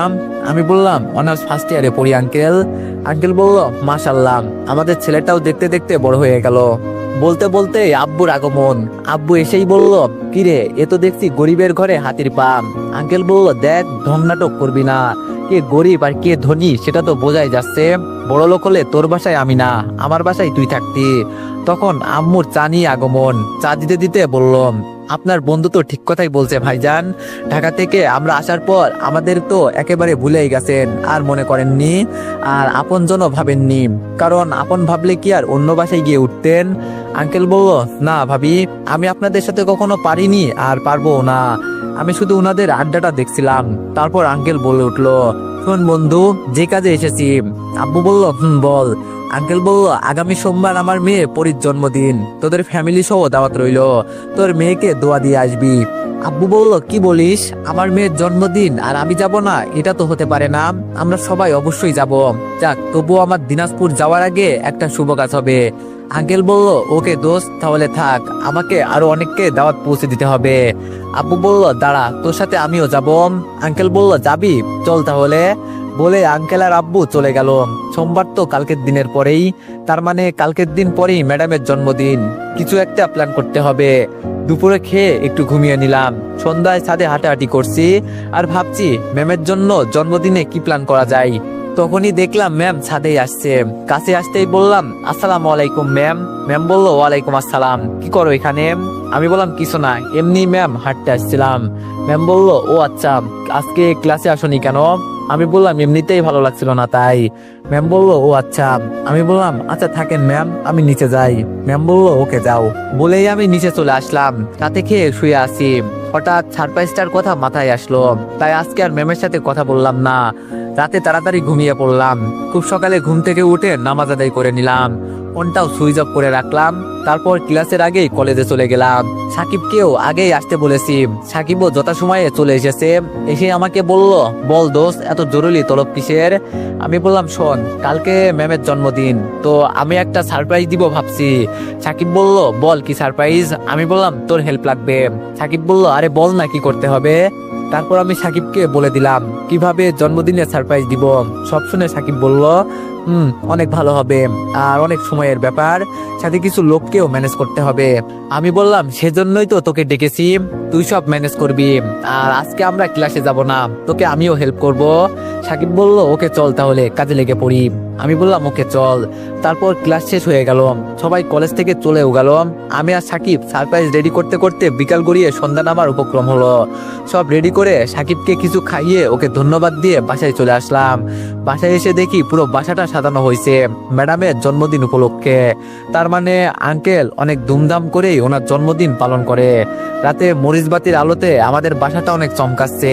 বাসায় ঢুকতেই আম্মু বলে উঠলো, কিরে, সারাদিন কইছিলি? তোর আব্বু তো তোকে অনেকবার ফোন করেছে। আমি বললাম, সরি আম্মু, ফোন বাসায় রেখে গিয়েছিলাম। আম্মু বলল, যা তাড়াতাড়ি ফ্রেশ হয়ে নে। আমি বললাম, ওকে আম্মু। বলেই আমিও আমার রুমে এসে ফ্রেশ হয়ে নিলাম। সারাদিন কিছু খাইনি, রেস্টুরেন্টে শুধু সাকিবকেই খাওয়াইছি, তাই আমি রাতের খাবার আগেই খেয়ে নিলাম। রুমে গিয়ে ফোনের কথা মনে হতেই ফোনটা সুইচ অন করলাম। অন করার সাথে সাথেই দেখি ম্যামের আনলিমিটেড মেসেজ আর অনেক কয়টা মিস কল। তাই দেরি না করে আমিও SMS লিখলাম। আমি বললাম, হ্যালো ম্যাম। ম্যাম কোনো রিপ্লাই দিল না, হয়তো জন্মদিনের অনুষ্ঠান নিয়ে বিজি আছে। তাই ছাদে চলে গেলাম। গিয়ে দেখি অনেক সুন্দর ডেকোরেশন করে সাজাইছে। সাইডে সাউন্ড বক্স বাজাচ্ছে, বাচ্চারা দৌড়াদৌড়ি করছে, হয়তো ম্যামেরই কোনো আত্মীয় স্বজন হবে। ম্যাম দেখি উদাস মনে দোলনায় বসে আছে। আমি আর ম্যামের কাছে গেলাম না, আমিও তার উল্টো দিকে রেলিং ধরে দাঁড়িয়ে আছি। হঠাৎ দেখি SMS আসার টুং করে শব্দ হলো। ফোন বের করে দেখি ম্যামই SMS দিয়েছে। ম্যাম লিখছে, আচ্ছা তুমি মাঝে মাঝে এরকম না বলে হারিয়ে যাও কেন? আজকে তো একবারও আমার খোঁজ নিলে না। আমি বললাম, সরি ম্যাম, একটু বিজি ছিলাম, তবুও সেটা আপনার জন্যই। ম্যাম বলল, আমার জন্য মানে? আমি বললাম, সেটা না হয় পরেই জানেন। ম্যাম বলল কি করো? আমি বললাম আপনাকে দেখছি। ম্যাম আশেপাশে দেখি তাকাচ্ছে, তাই আমি আবার বললাম আপনি নিশ্চয়ই আশেপাশে তাকাচ্ছেন আমাকে দেখার জন্য। ম্যাম বলল তুমি কেমনে জানলে? আমি বললাম আপনি সবাইকে পড়াইতে পারেন আর আমি আপনাকে পড়তে পারি। ম্যাম বলল তুমি সব কথা এত রহস্য করো কেন? আমি বললাম আমি রহস্য থাকতেই ভালোবাসি। ম্যাম বলল তুমি সারাদিন আমার সাথে কথা বলোনি, তাই আজকে অনেকক্ষণ আমার সাথে কথা বলবে। আমি বললাম ঠিক আছে, কিন্তু আমার মনে হচ্ছে আপনার মন খারাপ, আর কিছু খানোনি। ম্যাম বলল আজকে সারাদিন কিছু খাইনি। আমি বললাম কেন? ম্যাম বলল কালকে তোমাকে অনেকবার কল দিয়েছি, SMS দিয়েছি, তুমি রিপ্লাই দাওনি, তাই মন খারাপ। আমি বললাম আচ্ছা সরি, এখন খেয়ে আসেন, তারপর কথা বলবো। ম্যাম বলল সত্যি বলবা তো? আমি বললাম ম্যাম বলল ওকে। বলেই ম্যাম দেখি দোলনা থেকে উঠে নিচে চলে গেল। এই সুযোগে আমিও নিচে এসে আমার রুমে চলে আসলাম। কিছুক্ষণ পর ম্যাম আবার নক দিল। অনেকক্ষণ কথা বললাম। রাত 12টার পর আমি ম্যামকে বললাম শুভ জন্মদিন ম্যাম। আজকে এই বিশেষ দিনে সিনিয়র ম্যামের কাছে আমার হাজারো শুভেচ্ছা ও ভালোবাসা রইল। আপনি শুধু আমার ম্যাম নন, আপনি আমার অনুপ্রেরণা, আমার জীবনের সেই আলো যার ছায়ায় আমি শীতলতা খুঁজি। আপনার হাসি আমার দিনগুলোকে করে তোলে আরো রঙিনময়, আর আপনার কথা আমাকে দেয় স্বপ্নের নতুন পাখা। আজকের জন্মদিনে আপনার জন্য আমার হৃদয় থেকে একটাই কামনা, আপনার জীবন হোক শান্তির, সফলতা আর অবিরাম সুখে ভরা। আপনার প্রতিটা স্বপ্ন পূরণ হোক, আর আপনি থাকেন সর্বদা হাসি খুশি, সুস্থ ও সুন্দর। আবারও আমার অন্তরের গভীর থেকে শুভ জন্মদিন। ম্যাম বলল থ্যাংক ইউ সো মাচ, কিন্তু তুমি কি করে জানলে আজকে আমার জন্মদিন? আমি বললাম কলেজ থেকে জানছি। ম্যাম বলল এত সুন্দর করে কেউ জন্মদিনের উইশও করে, আমার আগে জানা ছিল না। আমি বললাম কেন ম্যাম? ম্যাম বলল কারণ তোমার মতো করে এত সুন্দর উইশ আমি কখনো কারো থেকে পাইনি, এটাই আমার জীবনের শ্রেষ্ঠ উইশ। আমি বললাম ফার্স্ট উইশ করতে পারছি তো ম্যাম? ম্যাম বলল তুমি প্রথম। Thank you so much. আমি ভাবতেও পারিনি আমার জন্মদিনে এত সুন্দর একটা উইশ দিয়ে শুরু হবে। আমি বললাম আগেই এত এক্সাইটমেন্ট দেখাবেন না। ম্যাম বলল কেন? আমি বললাম কারণ গিফটটা এখনো বাকি আছে। ম্যাম বলল গিফট? তুমি আবার কি গিফট দিবে? আমি বললাম কেন, ছোট মানুষ বলে কি গিফট দিতে পারি না? ম্যাম বলল কেন পারবে না, অবশ্যই পারবে, কিন্তু আমার কোনো গিফট চাই না। আমি বললাম কেন? ম্যাম বলল তুমি থাকলেই হবে। আমি বললাম বুঝলাম না। ম্যাম বলল তোমাকে এত বুঝতে হবে না। আমি বললাম কিন্তু আমি তো গিফট রেডি করে ফেলছি। ম্যাম বলল কি গিফট? আমি বললাম সেটা না হয় দেওয়ার পরই দেখেন। ম্যাম বলল কিন্তু দেওয়ার জন্য হলেও তোমাকে তো আমার সামনে আসতে হবে। আমি বললাম সেটা নিয়ে আপনাকে ভাবতে হবে না, আপনি শুধু কাল কলেজে যাবেন ব্যাস। ম্যাম বলল কাল তো আমার জন্মদিন, কিভাবে কলেজে যাব? আমি তো ছুটি নিয়েছি। আমি বললাম প্লিজ আমার জন্য ক্লাস করতে হবে না, ক্লাস শুরু হওয়ার আগেই যাবেন, গিফট নিবেন, চলে আসবেন। ম্যাম বলল আচ্ছা দেখি। আমি বললাম দেখি না, প্রমিস করতে হবে। ম্যাম বলল ওকে প্রমিস, যাব। আমি বললাম থ্যাংক ইউ ম্যাম। ম্যাম বলল ওয়েলকাম। আমি বললাম ওকে ম্যাম, আমি এখন ঘুমাবো, রাত প্রায় 1টা। ম্যাম বলল আচ্ছা ঠিক আছে ঘুমাও পিতৃ স্বপ্নচারী। আমি বললাম আল্লাহ হাফেজ ম্যাম। ম্যাম বলল আল্লাহ হাফেজ। বলে আমি অফলাইন হয়ে ঘুমিয়ে পড়লাম। খুব সকালে ঘুম থেকে উঠলাম, উঠে ফ্রেশ হয়ে নিলাম। আজকে তো ম্যামের জন্মদিন, তাই অনেক আত্মীয় স্বজন আসবে, এজন্য আম্মু বলল সকাল সকাল গোসল করে রেডি হয়ে থাকতে। তাই আমি গোসল করতে ওয়াশরুমে চলে গেলাম। এইদিকে দরজায় কলিং বেল বাজতেই আম্মু গিয়ে দরজা খুলে দিল আর বলল আরে পড়ি যে, তুমি তো আমাদের বাসায় আসোই না মা। ম্যাম বলল সময় পাই না আন্টি, জানেন তো সকালে উঠে কলেজে যাই। আম্মু বলল জানি, তা ভিতরে আসো মা। ম্যাম বলল না আন্টি যাব না, রাকিব আছে। আম্মু বলল আছে মা, আসো। তারপর ম্যাম ভিতরে আসলেন। ম্যামকে আমার আম্মু আমার রুম দেখিয়ে দিয়ে বললেন রাকিব ওই রুমে আছে, যাও মা। ম্যাম আসতে না চাইলেও আম্মু জোর করে পাঠিয়ে দিলেন। ম্যাম আমার রুমে উকি দিলেন। তারপর কাউকে দেখতে না পেয়ে আম্মুকে বললেন আন্টি রাকিব তো রুমে নেই। আম্মু বলল হয়তো ওয়াশরুমে গেছে, তুমিও রুমে বসো। ম্যাম বলল ওকে। আর এইদিকে আমি মজা করে গোসল করতেছি। আর 5 মিনিট পর টাওয়াল পরে শাহরুখ খানের কুসকুস হোতা হে গান বলতে বলতে বের হলাম। কিন্তু সামনে ম্যামকে দেখেই চোখ আমার কপালে উঠলো। তখন আর পুরো গান বের হলো না। ম্যামকে দেখেই মুখ থেকে বের হয়ে আসছে শুধু কুসকুস কুকু। ম্যাম আমাকে দেখা মাত্রই চিৎকার দিল। আমি দৌড়ে গিয়ে ম্যামের মুখ চেপে ধরলাম, আর চেপে ধরা অবস্থায় বললাম আরে ম্যাম কি করছেন, এটা আমার রুম, আম্মু উল্টাপাল্টা ভাববে, চুপ করেন প্লিজ, আমি মুখ ছেড়ে দিচ্ছি। বলেই আমি মুখ ছেড়ে দিলাম। তখন ম্যাম শ্বাস নিতে লাগলো আর হাঁপাতে হাঁপাতে বলল তুমি প্লিজ চেঞ্জ করে আসো। আমি বললাম ও হ্যাঁ। বলেই আমি ওয়ার্ড্রপ থেকে কাপড় নিয়ে আবার ওয়াশরুমে গিয়ে দরজা লাগিয়ে দিলাম। আর মনে মনে ভাবলাম আচ্ছা ম্যাম আমার রুমে কি করে, আবার কোনো সন্দেহ করলো না তো? সে যাই করুক, আবার আমার মান সম্মান ফ্রিতে নিলাম হয়ে গেল। ধুর। তারপর প্যান্ট আর গায়ে গেঞ্জি পরে ওয়াশরুম থেকে বেরিয়ে এলাম। এখনো আমার অনেক লজ্জা লাগতেছে। কিছুক্ষণ পর আমি ম্যামকে বললাম, ম্যাম এত সকালে আপনি আমার রুমে? ম্যাম বলল, তোমার কাছে একটা কাজ আছে। আমি বললাম, কি কাজ ম্যাম? ম্যাম বলল, আমার সাথে একটু কলেজে যেতে হবে। আমি বললাম, কি বলেন, এখন? ম্যাম বলল, এখনই চলো, যাবো আর আসবো। আমি বললাম, তা না হয় যাবো, কিন্তু কেন যাবেন? ম্যাম বলল, আরে তোমাকে সেই দিন বললাম না, একটা ছেলে আমাকে মেসেজ করে তোমাদের ব্যাজের, সে কেমনে জানতে পারছে আজকে আমার বার্থডে, তাই কলেজে গিফট দিবে। আমি বললাম, ও আচ্ছা, না জানার ভান করে। ম্যাম বলল, চলো। আমি বললাম, ওকে ম্যাম চলেন। ফোনটা সুইচ অফ করলাম। তারপর ম্যামের সাথে বের হলাম, একটা রিক্সা নিলাম। আজকে আর ওই ভুলটা করলাম না, ম্যামের একটু কাছাকাছি বসলাম। সকালটা আমার এভাবে শুরু হবে ভাবতে পারিনি। পরক্ষণেই আবার ওয়াশরুমের কথা মনে হলো, তাই আমি ম্যামকে বললাম, ম্যাম। ম্যাম বলল, বলো। আমি বললাম, আপনি আমার রুমে তখন কিছু দেখেননি তো, তাই না? ম্যাম বলল, সত্যি বলবো? আমি বললাম, অবশ্যই। ম্যাম বলল, সত্যি বলতে আমি সবকিছুই দেখে ফেলেছি। বলেই ম্যাম অট্ট হাসিতে মেতে উঠলেন। আমি মাথায় হাত দিয়ে বললাম, হাই হাই, এখন আমার কি হবে? আমাকে কে বিয়ে করবে? ম্যাম আমার কথা শুনে আরো বেশি হাসতে লাগলো। হাসলে যে ম্যামকে এত সুন্দর লাগে আগে জানতাম না। আবার ক্রাশ খেলাম ম্যামকে দেখে। কিছুক্ষণ পর কলেজে পৌঁছে গেলাম। ম্যাম আমাকে বলল, তুমি এখানে থাকো, আমি ভিতর থেকে একটু আসছি। আমি বললাম, ওকে ম্যাম, কিন্তু তাড়াতাড়ি আসবেন। ম্যাম বলল, ওকে। আর শোনো। আমি বললাম, কি ম্যাম?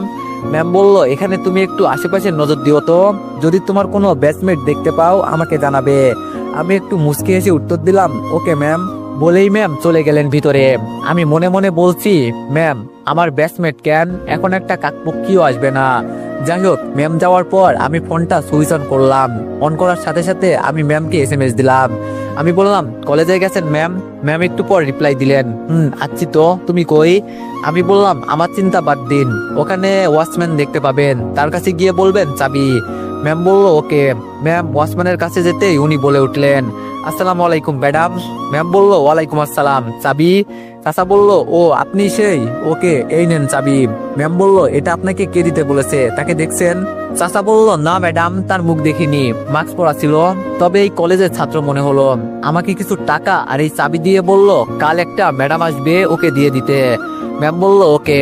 তারপর ম্যাম আবার মেসেজ করলো, চাবি পাইছি। আমি বললাম, চাবি দিয়ে তালা খুলে অডিটোরিয়াম রুমে যান। ম্যাম বলল, ওকে। তারপর চাবি খুলে ম্যাম অডিটোরিয়াম রুমে প্রবেশ করলো। চারিদিকে অন্ধকার। ম্যাম এসএমএস করলো, এখানে তো অনেক অন্ধকার। আমি বললাম, ফোনের ফ্ল্যাশ চালান। তারপর ম্যাম ফ্ল্যাশ জ্বালাতে আশেপাশে অনেক ভালো করে খেয়াল করলো। তার একটু পরেই ম্যাম খেয়াল করে দেখলো স্টেজের সামনে অনেক বড় পর্দা দেওয়া। ম্যাম আবার এসএমএস করলো। ম্যাম বলল, সামনে এত বড় পর্দা কেন? আমি বললাম, পর্দা থেকে 10 হাত সামনে বেঞ্চের উপর একটা রিমোট আছে, দেখেন, ওই রিমোটে গ্রিন বাটনে ক্লিক করেন। ম্যাম আমার কথা মতো পর্দা থেকে 10 হাত সামনে এসে একটা রিমোট দেখতে পেলেন। রিমোটের গ্রিন বাটনে প্রেস করতে অটোমেটিক্যালি লাল, নীল, সবুজ অনেক রঙের মরিচ বাতি জ্বলে উঠল এবং রুমকে বিভিন্ন রঙে আলোকিত করে তুলেছে। রুমটা বিভিন্ন ফুল দিয়ে চারিদিকে সাজানো হয়েছে। ফুলগুলো রুমটার সৌন্দর্য আরো বেশি করে ফুটিয়ে তুলছে। ম্যাম যেন অবাক হয়ে আছে। তারপর ম্যাম আবার আমাকে মেসেজ করলো, এটা কি করে হচ্ছে, এত সুন্দর কিভাবে হয়ে গেল? আমি বললাম, এখন রিমোটের পাশে রেড বাটনে ক্লিক করেন। ম্যাম বলল, ওকে।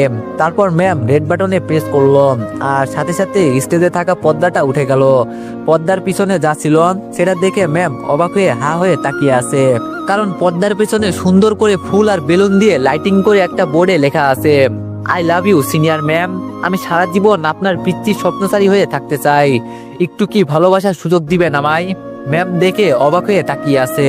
বোর্ডের সাইডে একটা ব্যাগ ও ঝুলানো আছে। ম্যাম পাশে গিয়ে ব্যাগটা হাতে নিল। তারপর দেখলো ব্যাগে একটা সুন্দর কালো ব্ল্যাক শাড়ি, সাথে আরো 2টা বক্সগুলো ম্যাম খুলে ফেললো। তারপর দেখলো একটাতে রেশমি কাঁচের চুড়ি, আরেকটাতে রিং, সাথে একটা চিঠিও আছে।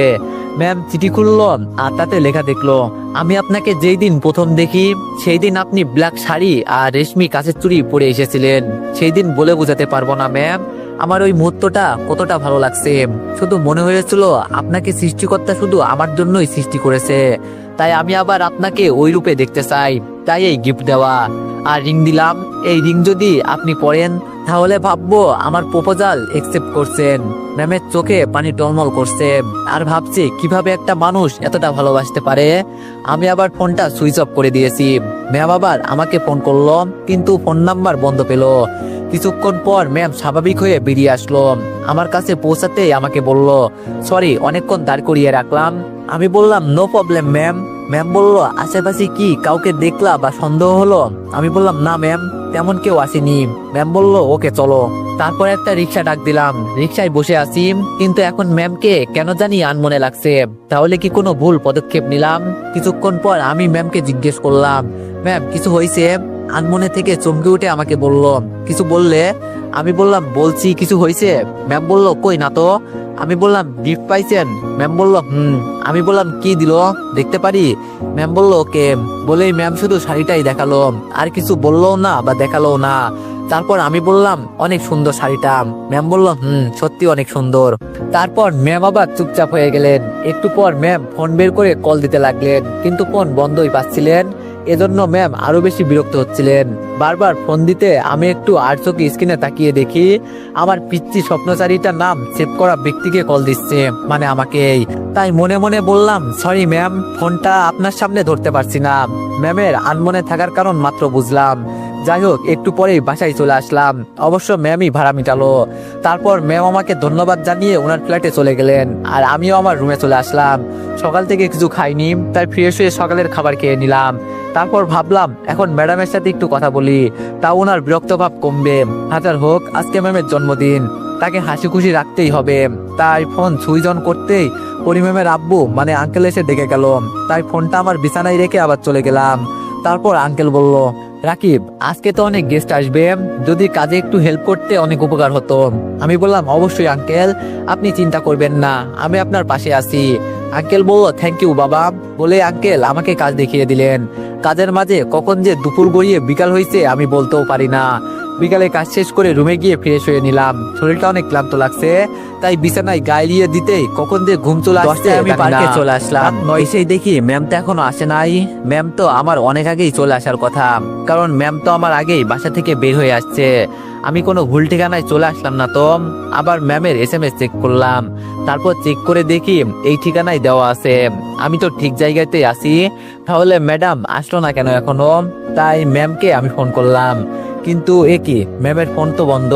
আমি কিছুক্ষণ ম্যামের জন্য অপেক্ষা করতে লাগলাম, আর ম্যামকে ফোন দিতে লাগলাম। প্রায় 2 ঘন্টা অপেক্ষা করার পরও যখন ম্যাম এলো না, তখন আমার কেমন জানি খটকা লাগলো। ম্যামকে আমাকে ঠকালো কেন জানি না, অজান্তেই চোখ থেকে পানি আসতে শুরু করছে। তাই আর সেখানে এক মুহূর্ত দেরি না করে একটা রিক্সা করে বাসায় আসতে লাগলাম। রিক্সাতে বসে ম্যামের কথাই বারবার মনে পড়তে লাগলো, কিভাবে ম্যাম আমাকে ঠকাতে পারলো। এইদিকে আমি ম্যামকে ফোন করে যাচ্ছি, কিন্তু ফোন বন্ধ। আমার চোখের সামনে এখন অন্ধকার নেমে আসছে, চারিদিকে শুধু ঘোলাটে দেখছি। বাসার সামনে আসতেই রিক্সা ভাড়া দিয়ে ভিতরে চলে গেলাম। রুমে এসেও কেমন জানি অস্থির লাগছে। ম্যাম আমার সাথে কেন এমনটা করলো, আর সরাসরি গিয়ে জিজ্ঞাসা করব। তাই ম্যামকে বলার উদ্দেশ্যে ওনাদের দরজার সামনে দাঁড়িয়ে আছি। কিছুক্ষণ পর দরজায় নক করলাম, ভিতর থেকে আন্টি এসে দরজা খুলে দিল। আমি বললাম, আসসালামু আলাইকুম আন্টি। আন্টি বলল, ওয়ালাইকুম আসসালাম। রাকিব বাবা কিছু বলবা, ভিতরে আসো। আমি বললাম, না আন্টি, ভিতরে যাব না, ম্যাম আছে। আন্টি বলল, না তো, সেই সকালে বের হয়ে গেছে, আর তো ফেরেনি। আমি বললাম, কি বলেন আন্টি, এখনো ফেরেনি? আন্টি বলল, না তো, কেন, কিছু হয়েছে? আমি বললাম, না আন্টি, কিছু হয়নি, আপনি দরজা লাগিয়ে দেন, আমি গেলাম। বলে আমি আবার আমার রুমে চলে আসলাম। ম্যাম সকালে বের হয়ে গেছে, এখনো ফিরে আসেনি, আবার আমার সাথে দেখা করতেও যায়নি। ব্যাপারটা কি? রুমে এক মুহূর্তও মন টিকছে না। তাই আবার ম্যামকে খুঁজতে বেরিয়ে পড়লাম। কোথায় খুঁজবো জানি না, তবুও বেরিয়ে পড়লাম। প্রথমে কলেজে খোঁজ নিলাম, কিন্তু সেখানেও ম্যামকে পেলাম না। ম্যাম কোথায় যেতে পারে আমার কোনো আইডিয়া নেই। তবুও সারা শহর তন্ন তন্ন করে খুঁজলাম, কিন্তু তবুও ম্যামকে পেলাম না। এখন সন্ধ্যা 7টা, কিন্তু ম্যামের কোনো খোঁজ নেই। আমি রাস্তার পাশে ফুটপাতে হাল ছেড়ে দিয়ে বসে আছি, চোখ দিয়ে বাধাহীন ভাবে পানি পড়ে যাচ্ছে। হঠাৎ ফোনে টুং করে আওয়াজ হলো, আর সাথে সাথে ফোনটা বের করে SMS-টা দেখলাম ম্যামই SMS করেছে, কিন্তু কোনো টেক্সট নয়, এটা কোনো জায়গার লাইভ লোকেশন। কিন্তু আশ্চর্যের বিষয় হলো, এটা আমার আসল ফোন নাম্বারে পাঠিয়েছে, মানে বাড়িওয়ালার ছেলে রাকিবকে। তাই আমি আর এক মুহূর্ত দেরি না করে ম্যামের দেওয়া লোকেশনে যাওয়ার জন্য একটা রিক্সা নিলাম। প্রায় 20 মিনিট পর ম্যামের দেওয়া লোকেশন অনুযায়ী পৌঁছে গেলাম, কিন্তু এখানে তো কিছুই নাই। রিক্সাওয়ালা মামাকে সব খুলে বললাম, তাই উনিও আর চলে গেলেন না, আমার সাথেই ম্যামকে খুঁজতে লাগলেন। এটা একটা শুনশান জায়গা, কিন্তু এই জায়গায় ম্যামের ফোনের লোকেশন দেখায় কেন? নিশ্চয়ই কোনো ঘাপলা আছে। আমি আশেপাশে ভালো করে লক্ষ্য করলাম, রিক্সাওয়ালা মামাও খুঁজলেন, কিন্তু আমরা কিছুই দেখতে পেলাম না। তাই আশেপাশে আবার ভালো করে লক্ষ্য করে দেখি একটা পুরনো গ্যারেজের মতো, মনে হয় পরিত্যক্ত, অনেকদিন কেউ ব্যবহার করে না, আর সহজে এখানে কেউ আসবেও না। আমি আর রিক্সাওয়ালা মামা গ্যারেজের ভিতরে ঢুকে পড়লাম। গিয়ে যা দেখলাম তা দেখে আমি নিজের চোখকেই বিশ্বাস করাতে পারছিলাম না। কারণ এটা তো ম্যামের চুলগুলো এলোমেলো হয়ে আছে, শাড়ি ঠিকভাবে নেই, এলোমেলো ভাবে ছেঁড়া, ব্লাউজের অনেকখানি ছেঁড়া, হাতে যেখানে ছেঁড়া তার দুই পাশে রক্ত বের হয়ে শুকিয়ে গেছে। ম্যামকে এই অবস্থায় দেখে চোখ দিয়ে অজরে পানি পড়তে লাগলো। ওখান থেকে এক দৌড়ে ম্যামের কাছে ছুটে এলাম। তারপর হাঁটু গেড়ে বসে ম্যামের মাথা আমার মাথার উপর উপর করে নিয়ে বলতে লাগলাম, ম্যাম আপনার কি হয়েছে? প্লিজ একবার চোখ খোলেন, আমি এসে গেছি ম্যাম, আর কোনো চিন্তা নেই ম্যাম, প্লিজ ম্যাম একবার চোখ খোলেন। ম্যামের মুখটা একদম বিবর্ণ নিস্তেজ, ঠোঁট শুকিয়ে ফেটে গেছে, নিঃশ্বাস চললেও খুব ধীরে ধীরে, যেন জীবন তার সেই ধাপে এসে ঠেকেছে। আমি পাগলের মতো চিৎকার করে কাঁদতে লাগলাম, ম্যাম প্লিজ একবার চোখ খোলেন, আমি রাকিব, দেখেন তো আমি এসে গেছি, প্লিজ ম্যাম। ম্যামের হাতটা তুলে নিজের কপালে চেপে ধরলাম, হিমশীতল হয়ে গেছে হাতটা। কখনো ভাবিনি আমার এই স্পেশাল মানুষটাকে আজ এভাবে ছিন্ন বিচ্ছিন্ন অবস্থায় দেখতে হবে। রিক্সাওয়ালা বলল, মামা আর সময় নষ্ট করেন না, চলেন ওনাকে নিয়ে হাসপাতালে যাই। রিক্সাওয়ালা মামার কথা একদম ঠিক, তাই আমি কোনো মতে ম্যামের নিথর শরীরটা কোলে তুলে নিলাম। শাড়িটা এলোমেলো ভাবে ঝুলে পড়েছে, কেউ যে চরম বর্বরতা করেছে তা আর বলার অপেক্ষা রাখে না। রিক্সায় বসে আমি এক হাতে ম্যামকে ধরে রেখেছি, আর এক হাতে ওনার চুলগুলো ঠিক করে দিচ্ছি। মাথাটা আমার কাঁধে হেলিয়ে দিতেই মনে হলো আমি যেন এক মৃতপ্রায় ভালোবাসাকে বুকে আগলে আছি। আমার চোখের পানি থামছেই না। এই ভালোবাসা তো এমন ছিল না, এভাবে কষ্ট পাওয়ার জন্য তো আমরা ভালোবাসিনি। হাসপাতালে পৌঁছে ম্যামকে ইমার্জেন্সিতে নিয়ে গেলাম। ডাক্তাররা দৌড়ে এলেন, নার্সরা স্ট্রেচারে করে নিয়ে গেল। কেউ কিছু জিজ্ঞেস করছে আর আমি শুধু কাঁদছি, বলতে পারছি না কিছুই, যেন গলা থেকে শব্দ বেরোচ্ছে না। একজন নার্স বলল, আপনি কি রোগীর আত্মীয়? আমি বললাম, আমি ওনার ছাত্র, আমি ওনার কিছু, আমি ওনার সব। আর বলতে পারলাম না। আমি বাসায় খবর দিয়ে আম্মুকে জানালাম। কিছুক্ষণের মধ্যে সবাই চলে এলেন। ঘন্টাখানিক পর ডাক্তার বেরিয়ে এলেন। ডাক্তার বলল, আপনি ওনার সাথে ছিলেন? আমি কাপা গলায় বললাম, জি আমি ছিলাম। ডাক্তার বলল, খুব দুঃখজনক ভাবে বলছি, মেয়েটিকে শারীরিক এবং মানসিকভাবে অত্যাচার নির্যাতন করা হয়েছে। ওনার শরীরে একাধিক আঘাতের চিহ্ন রয়েছে, রক্তক্ষরণও প্রচুর হয়েছে। কিন্তু আমি বললাম, কিন্তু কি ডাক্তার, প্লিজ বলেন, বাঁচবে তো? ম্যাম বাঁচবে না। ডাক্তার বলল, এখনই কিছু বলা যাচ্ছে না, আমরা ওনার জীবন বাঁচাতে আপ্রাণ চেষ্টা করছি, আপনি দোয়া করেন। আমি হাসপাতালের করিডোরে বসে পড়ে ফুপিয়ে ফুপিয়ে কাঁদতে লাগলাম। আঙ্কেল আন্টি সবাই কাঁদছে। ভালোবাসা যদি এমন কষ্টের হয় তাহলে আমি আর ভালোবাসতে চাই না। আমি শুধু চাই ম্যাম আবার আমাকে একবার বলুক আমার পিতৃ স্বপ্নচারীটা, শুধু একবার। রাত প্রায় 3টা বাজে। হাসপাতালের করিডোরে আমি একা বসে আছি। চোখের নিচে কালি জমেছে, চোখ লাল হয়ে আছে, ঠোঁট শুকিয়ে গেছে, একবারও চোখের পানি শুকায়নি। হঠাৎ এক নার্স দৌড়ে এলো। নার্স বলল, আপনি রাকিব? আমি হতভম্ব হয়ে মাথা নেড়ে বললাম, জি। তাড়াতাড়ি চলুন, রোগীর অবস্থা ক্রিটিক্যাল, ডাক্তার আপনাকে দেখতে বলেছে। আমি দৌড়ে গেলাম আইসিইউ এর সামনে।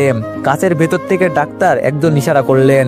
তারপর আমি ধীরে ধীরে ভিতরে ঢুকলাম। ম্যাম তখনও চোখ বন্ধ করে শুয়েছিলেন, মুখে অক্সিজেন মাস্ক, মুখটা কেমন যেন নীলছে, নিঃশ্বাস নিতে কষ্ট হচ্ছে।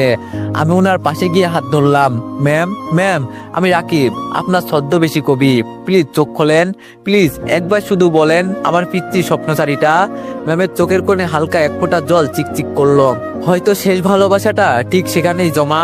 ধীরে ধীরে ঠোঁট নড়ল, কণ্ঠে ভেঙে ভেঙে বললেন, রাকিব তুমি ছদ্মবেশী কবি, তুমি তোমার ম্যামের সব ছিলে, অনেক কষ্ট হচ্ছে। আমি কাপা গলায় বললাম, না ম্যাম প্লিজ আমার জন্য একবার বাঁচেন, একবার, আমি আপনাকে ছাড়া বাঁচতে পারবো না, প্লিজ ম্যাম। ম্যামের ঠোঁটে অল্প হাসির রেখা ফুটে উঠল, চোখে তীব্র বিষণ্ণতা। তারপর বলল, রাকিব জীবনটা হয়তো আমাদের জন্য ছিল না, কিন্তু বিশ্বাস করো তোমার ম্যাম শুধু তোমাকেই ভালোবাসে, আর সারা জীবন তোমাকেই ভালোবাসবে, শুধু তোমাকেই। এই কথা শেষ হতেই মেশিনের বিপ শব্দটা থেমে গেল। এক লাইন সোজা টোন, একটা জীবন থেমে গেল। আমি বোবা হয়ে গেলাম, কিছুক্ষণ বিশ্বাসই করতে পারছিলাম না। হঠাৎ এক চিৎকার করে উঠলাম, ম্যাম প্লিজ না। আমি ওনার নিথর দেহটাকে জড়িয়ে ধরলাম। নার্সটা আমাকে ছাড়িয়ে নিতে চেষ্টা করছে, কিন্তু আমি আঁকড়ে ধরে কাঁদছি। আমি বললাম, কেন চলে গেলেন ম্যাম? আমি তো এসেছিলাম, আমি তো প্রতিজ্ঞা করেছিলাম সব কষ্ট দূর করে দিব। আপনি শুইয়ে দিলেন আমার সব স্বপ্ন। আমি ভালোবাসা চেয়েছিলাম ম্যাম, আপনি তো আমার গোটা পৃথিবী ছিলেন। আপনি যদি না থাকেন তাহলে আমি কার জন্য বাঁচবো? ম্যাম প্লিজ একবার চোখ খোলেন, আপনার ছদ্মবেশী কবি আপনাকে ডাকছে ম্যাম। আপনি তো বলেছিলেন আমাকে দেখা মাত্রই আপনি আমার চোখের দিকে তাকিয়ে হারিয়ে যেতে চান। আমি তো আপনার সামনে, আপনি আমার চোখের দিকে তাকাচ্ছেন না কেন ম্যাম? আপনি এরকম করলে আমিও কিন্তু অভিমান করে দূরে কোথাও হারিয়ে যাব ম্যাম, আর কখনো ফিরে আসবো না ম্যাম। প্লিজ চোখ খোলেন না ম্যাম। বলে কাঁদতে কাঁদতে আমি হাঁটু গেড়ে পড়ে গেলাম। চোখের পানি আর গাল ভিজে যাচ্ছে। ম্যামের নিথর দেহটা নিজের বুকে চেপে ধরলাম। আমি বললাম, একবার বলুন ম্যাম, আপনি অভিমান করেছেন? আমি কি কোথাও ভুল করেছি? আমি তো শুধু আপনাকে ভালোবেসেছিলাম, কেন এমন করলেন? ঘরের বাতাস ভারী হয়ে উঠেছে। হাসপাতালের সব নার্স ডাক্তাররা পর্যন্ত নীরব, কাঁদছে সবাই। ম্যামের দেহটা যখন মর্গে নিয়ে যাওয়া হচ্ছিল, আমি দরজার সামনে দাঁড়িয়েছিলাম। একবার স্পর্শ করার অনুমতি দিচ্ছিল না কেউ। শেষবারের মতো গেট দিয়ে ওনার দেহটা বেরিয়ে যাওয়ার সময় আমি চিৎকার করে কেঁদে উঠলাম আর বললাম, ভালোবাসি ম্যাম, খুব ভালোবাসি। এত ভালোবাসি যে আপনি ছাড়া আমার কোনো কবিতা লেখা হবে না ম্যাম। ডাক্তার এসে বলল, আজকে আপনার লাশ নিয়ে যেতে পারবেন না, পোস্টমর্টেম হবে, তারপর কাল এসে নিয়ে যাবেন। তাই আমরা সবাই বাসায় চলে আসি। কিন্তু ভাগ্যের কি নির্মম পরিহাস, সেই দিন রাতে ট্রান্সফরমার পুড়ে ব্লাস্ট হয় আর হাসপাতালে আগুন লাগে। খবর শোনা মাত্রই হাসপাতালে গেলাম। কোনো লাশেরই কিছু চেনা যাচ্ছে না। কোনো রকম শনাক্ত করে ম্যামের লাশ বাসায় নিয়ে আসা হলো। শেষবারের মতো আর ম্যামের মুখটাও দেখতে পেলাম না। কতটা হতভাগা আমি। ম্যামের কবরটা আমাদের বাসার পাশেই দেওয়া হয়েছে, যেটা আমি আমার রুম থেকে বেলকনিতে গেলে স্পষ্ট দেখতে পাই। এখন প্রতিদিন রাতে বেলকনিতে গিয়ে আমি কিছুক্ষণ দাঁড়িয়ে থাকি আর ম্যামকে কবিতা শুনিয়ে আসি। এভাবেই কাটছে আমার বোরিং লাইফ।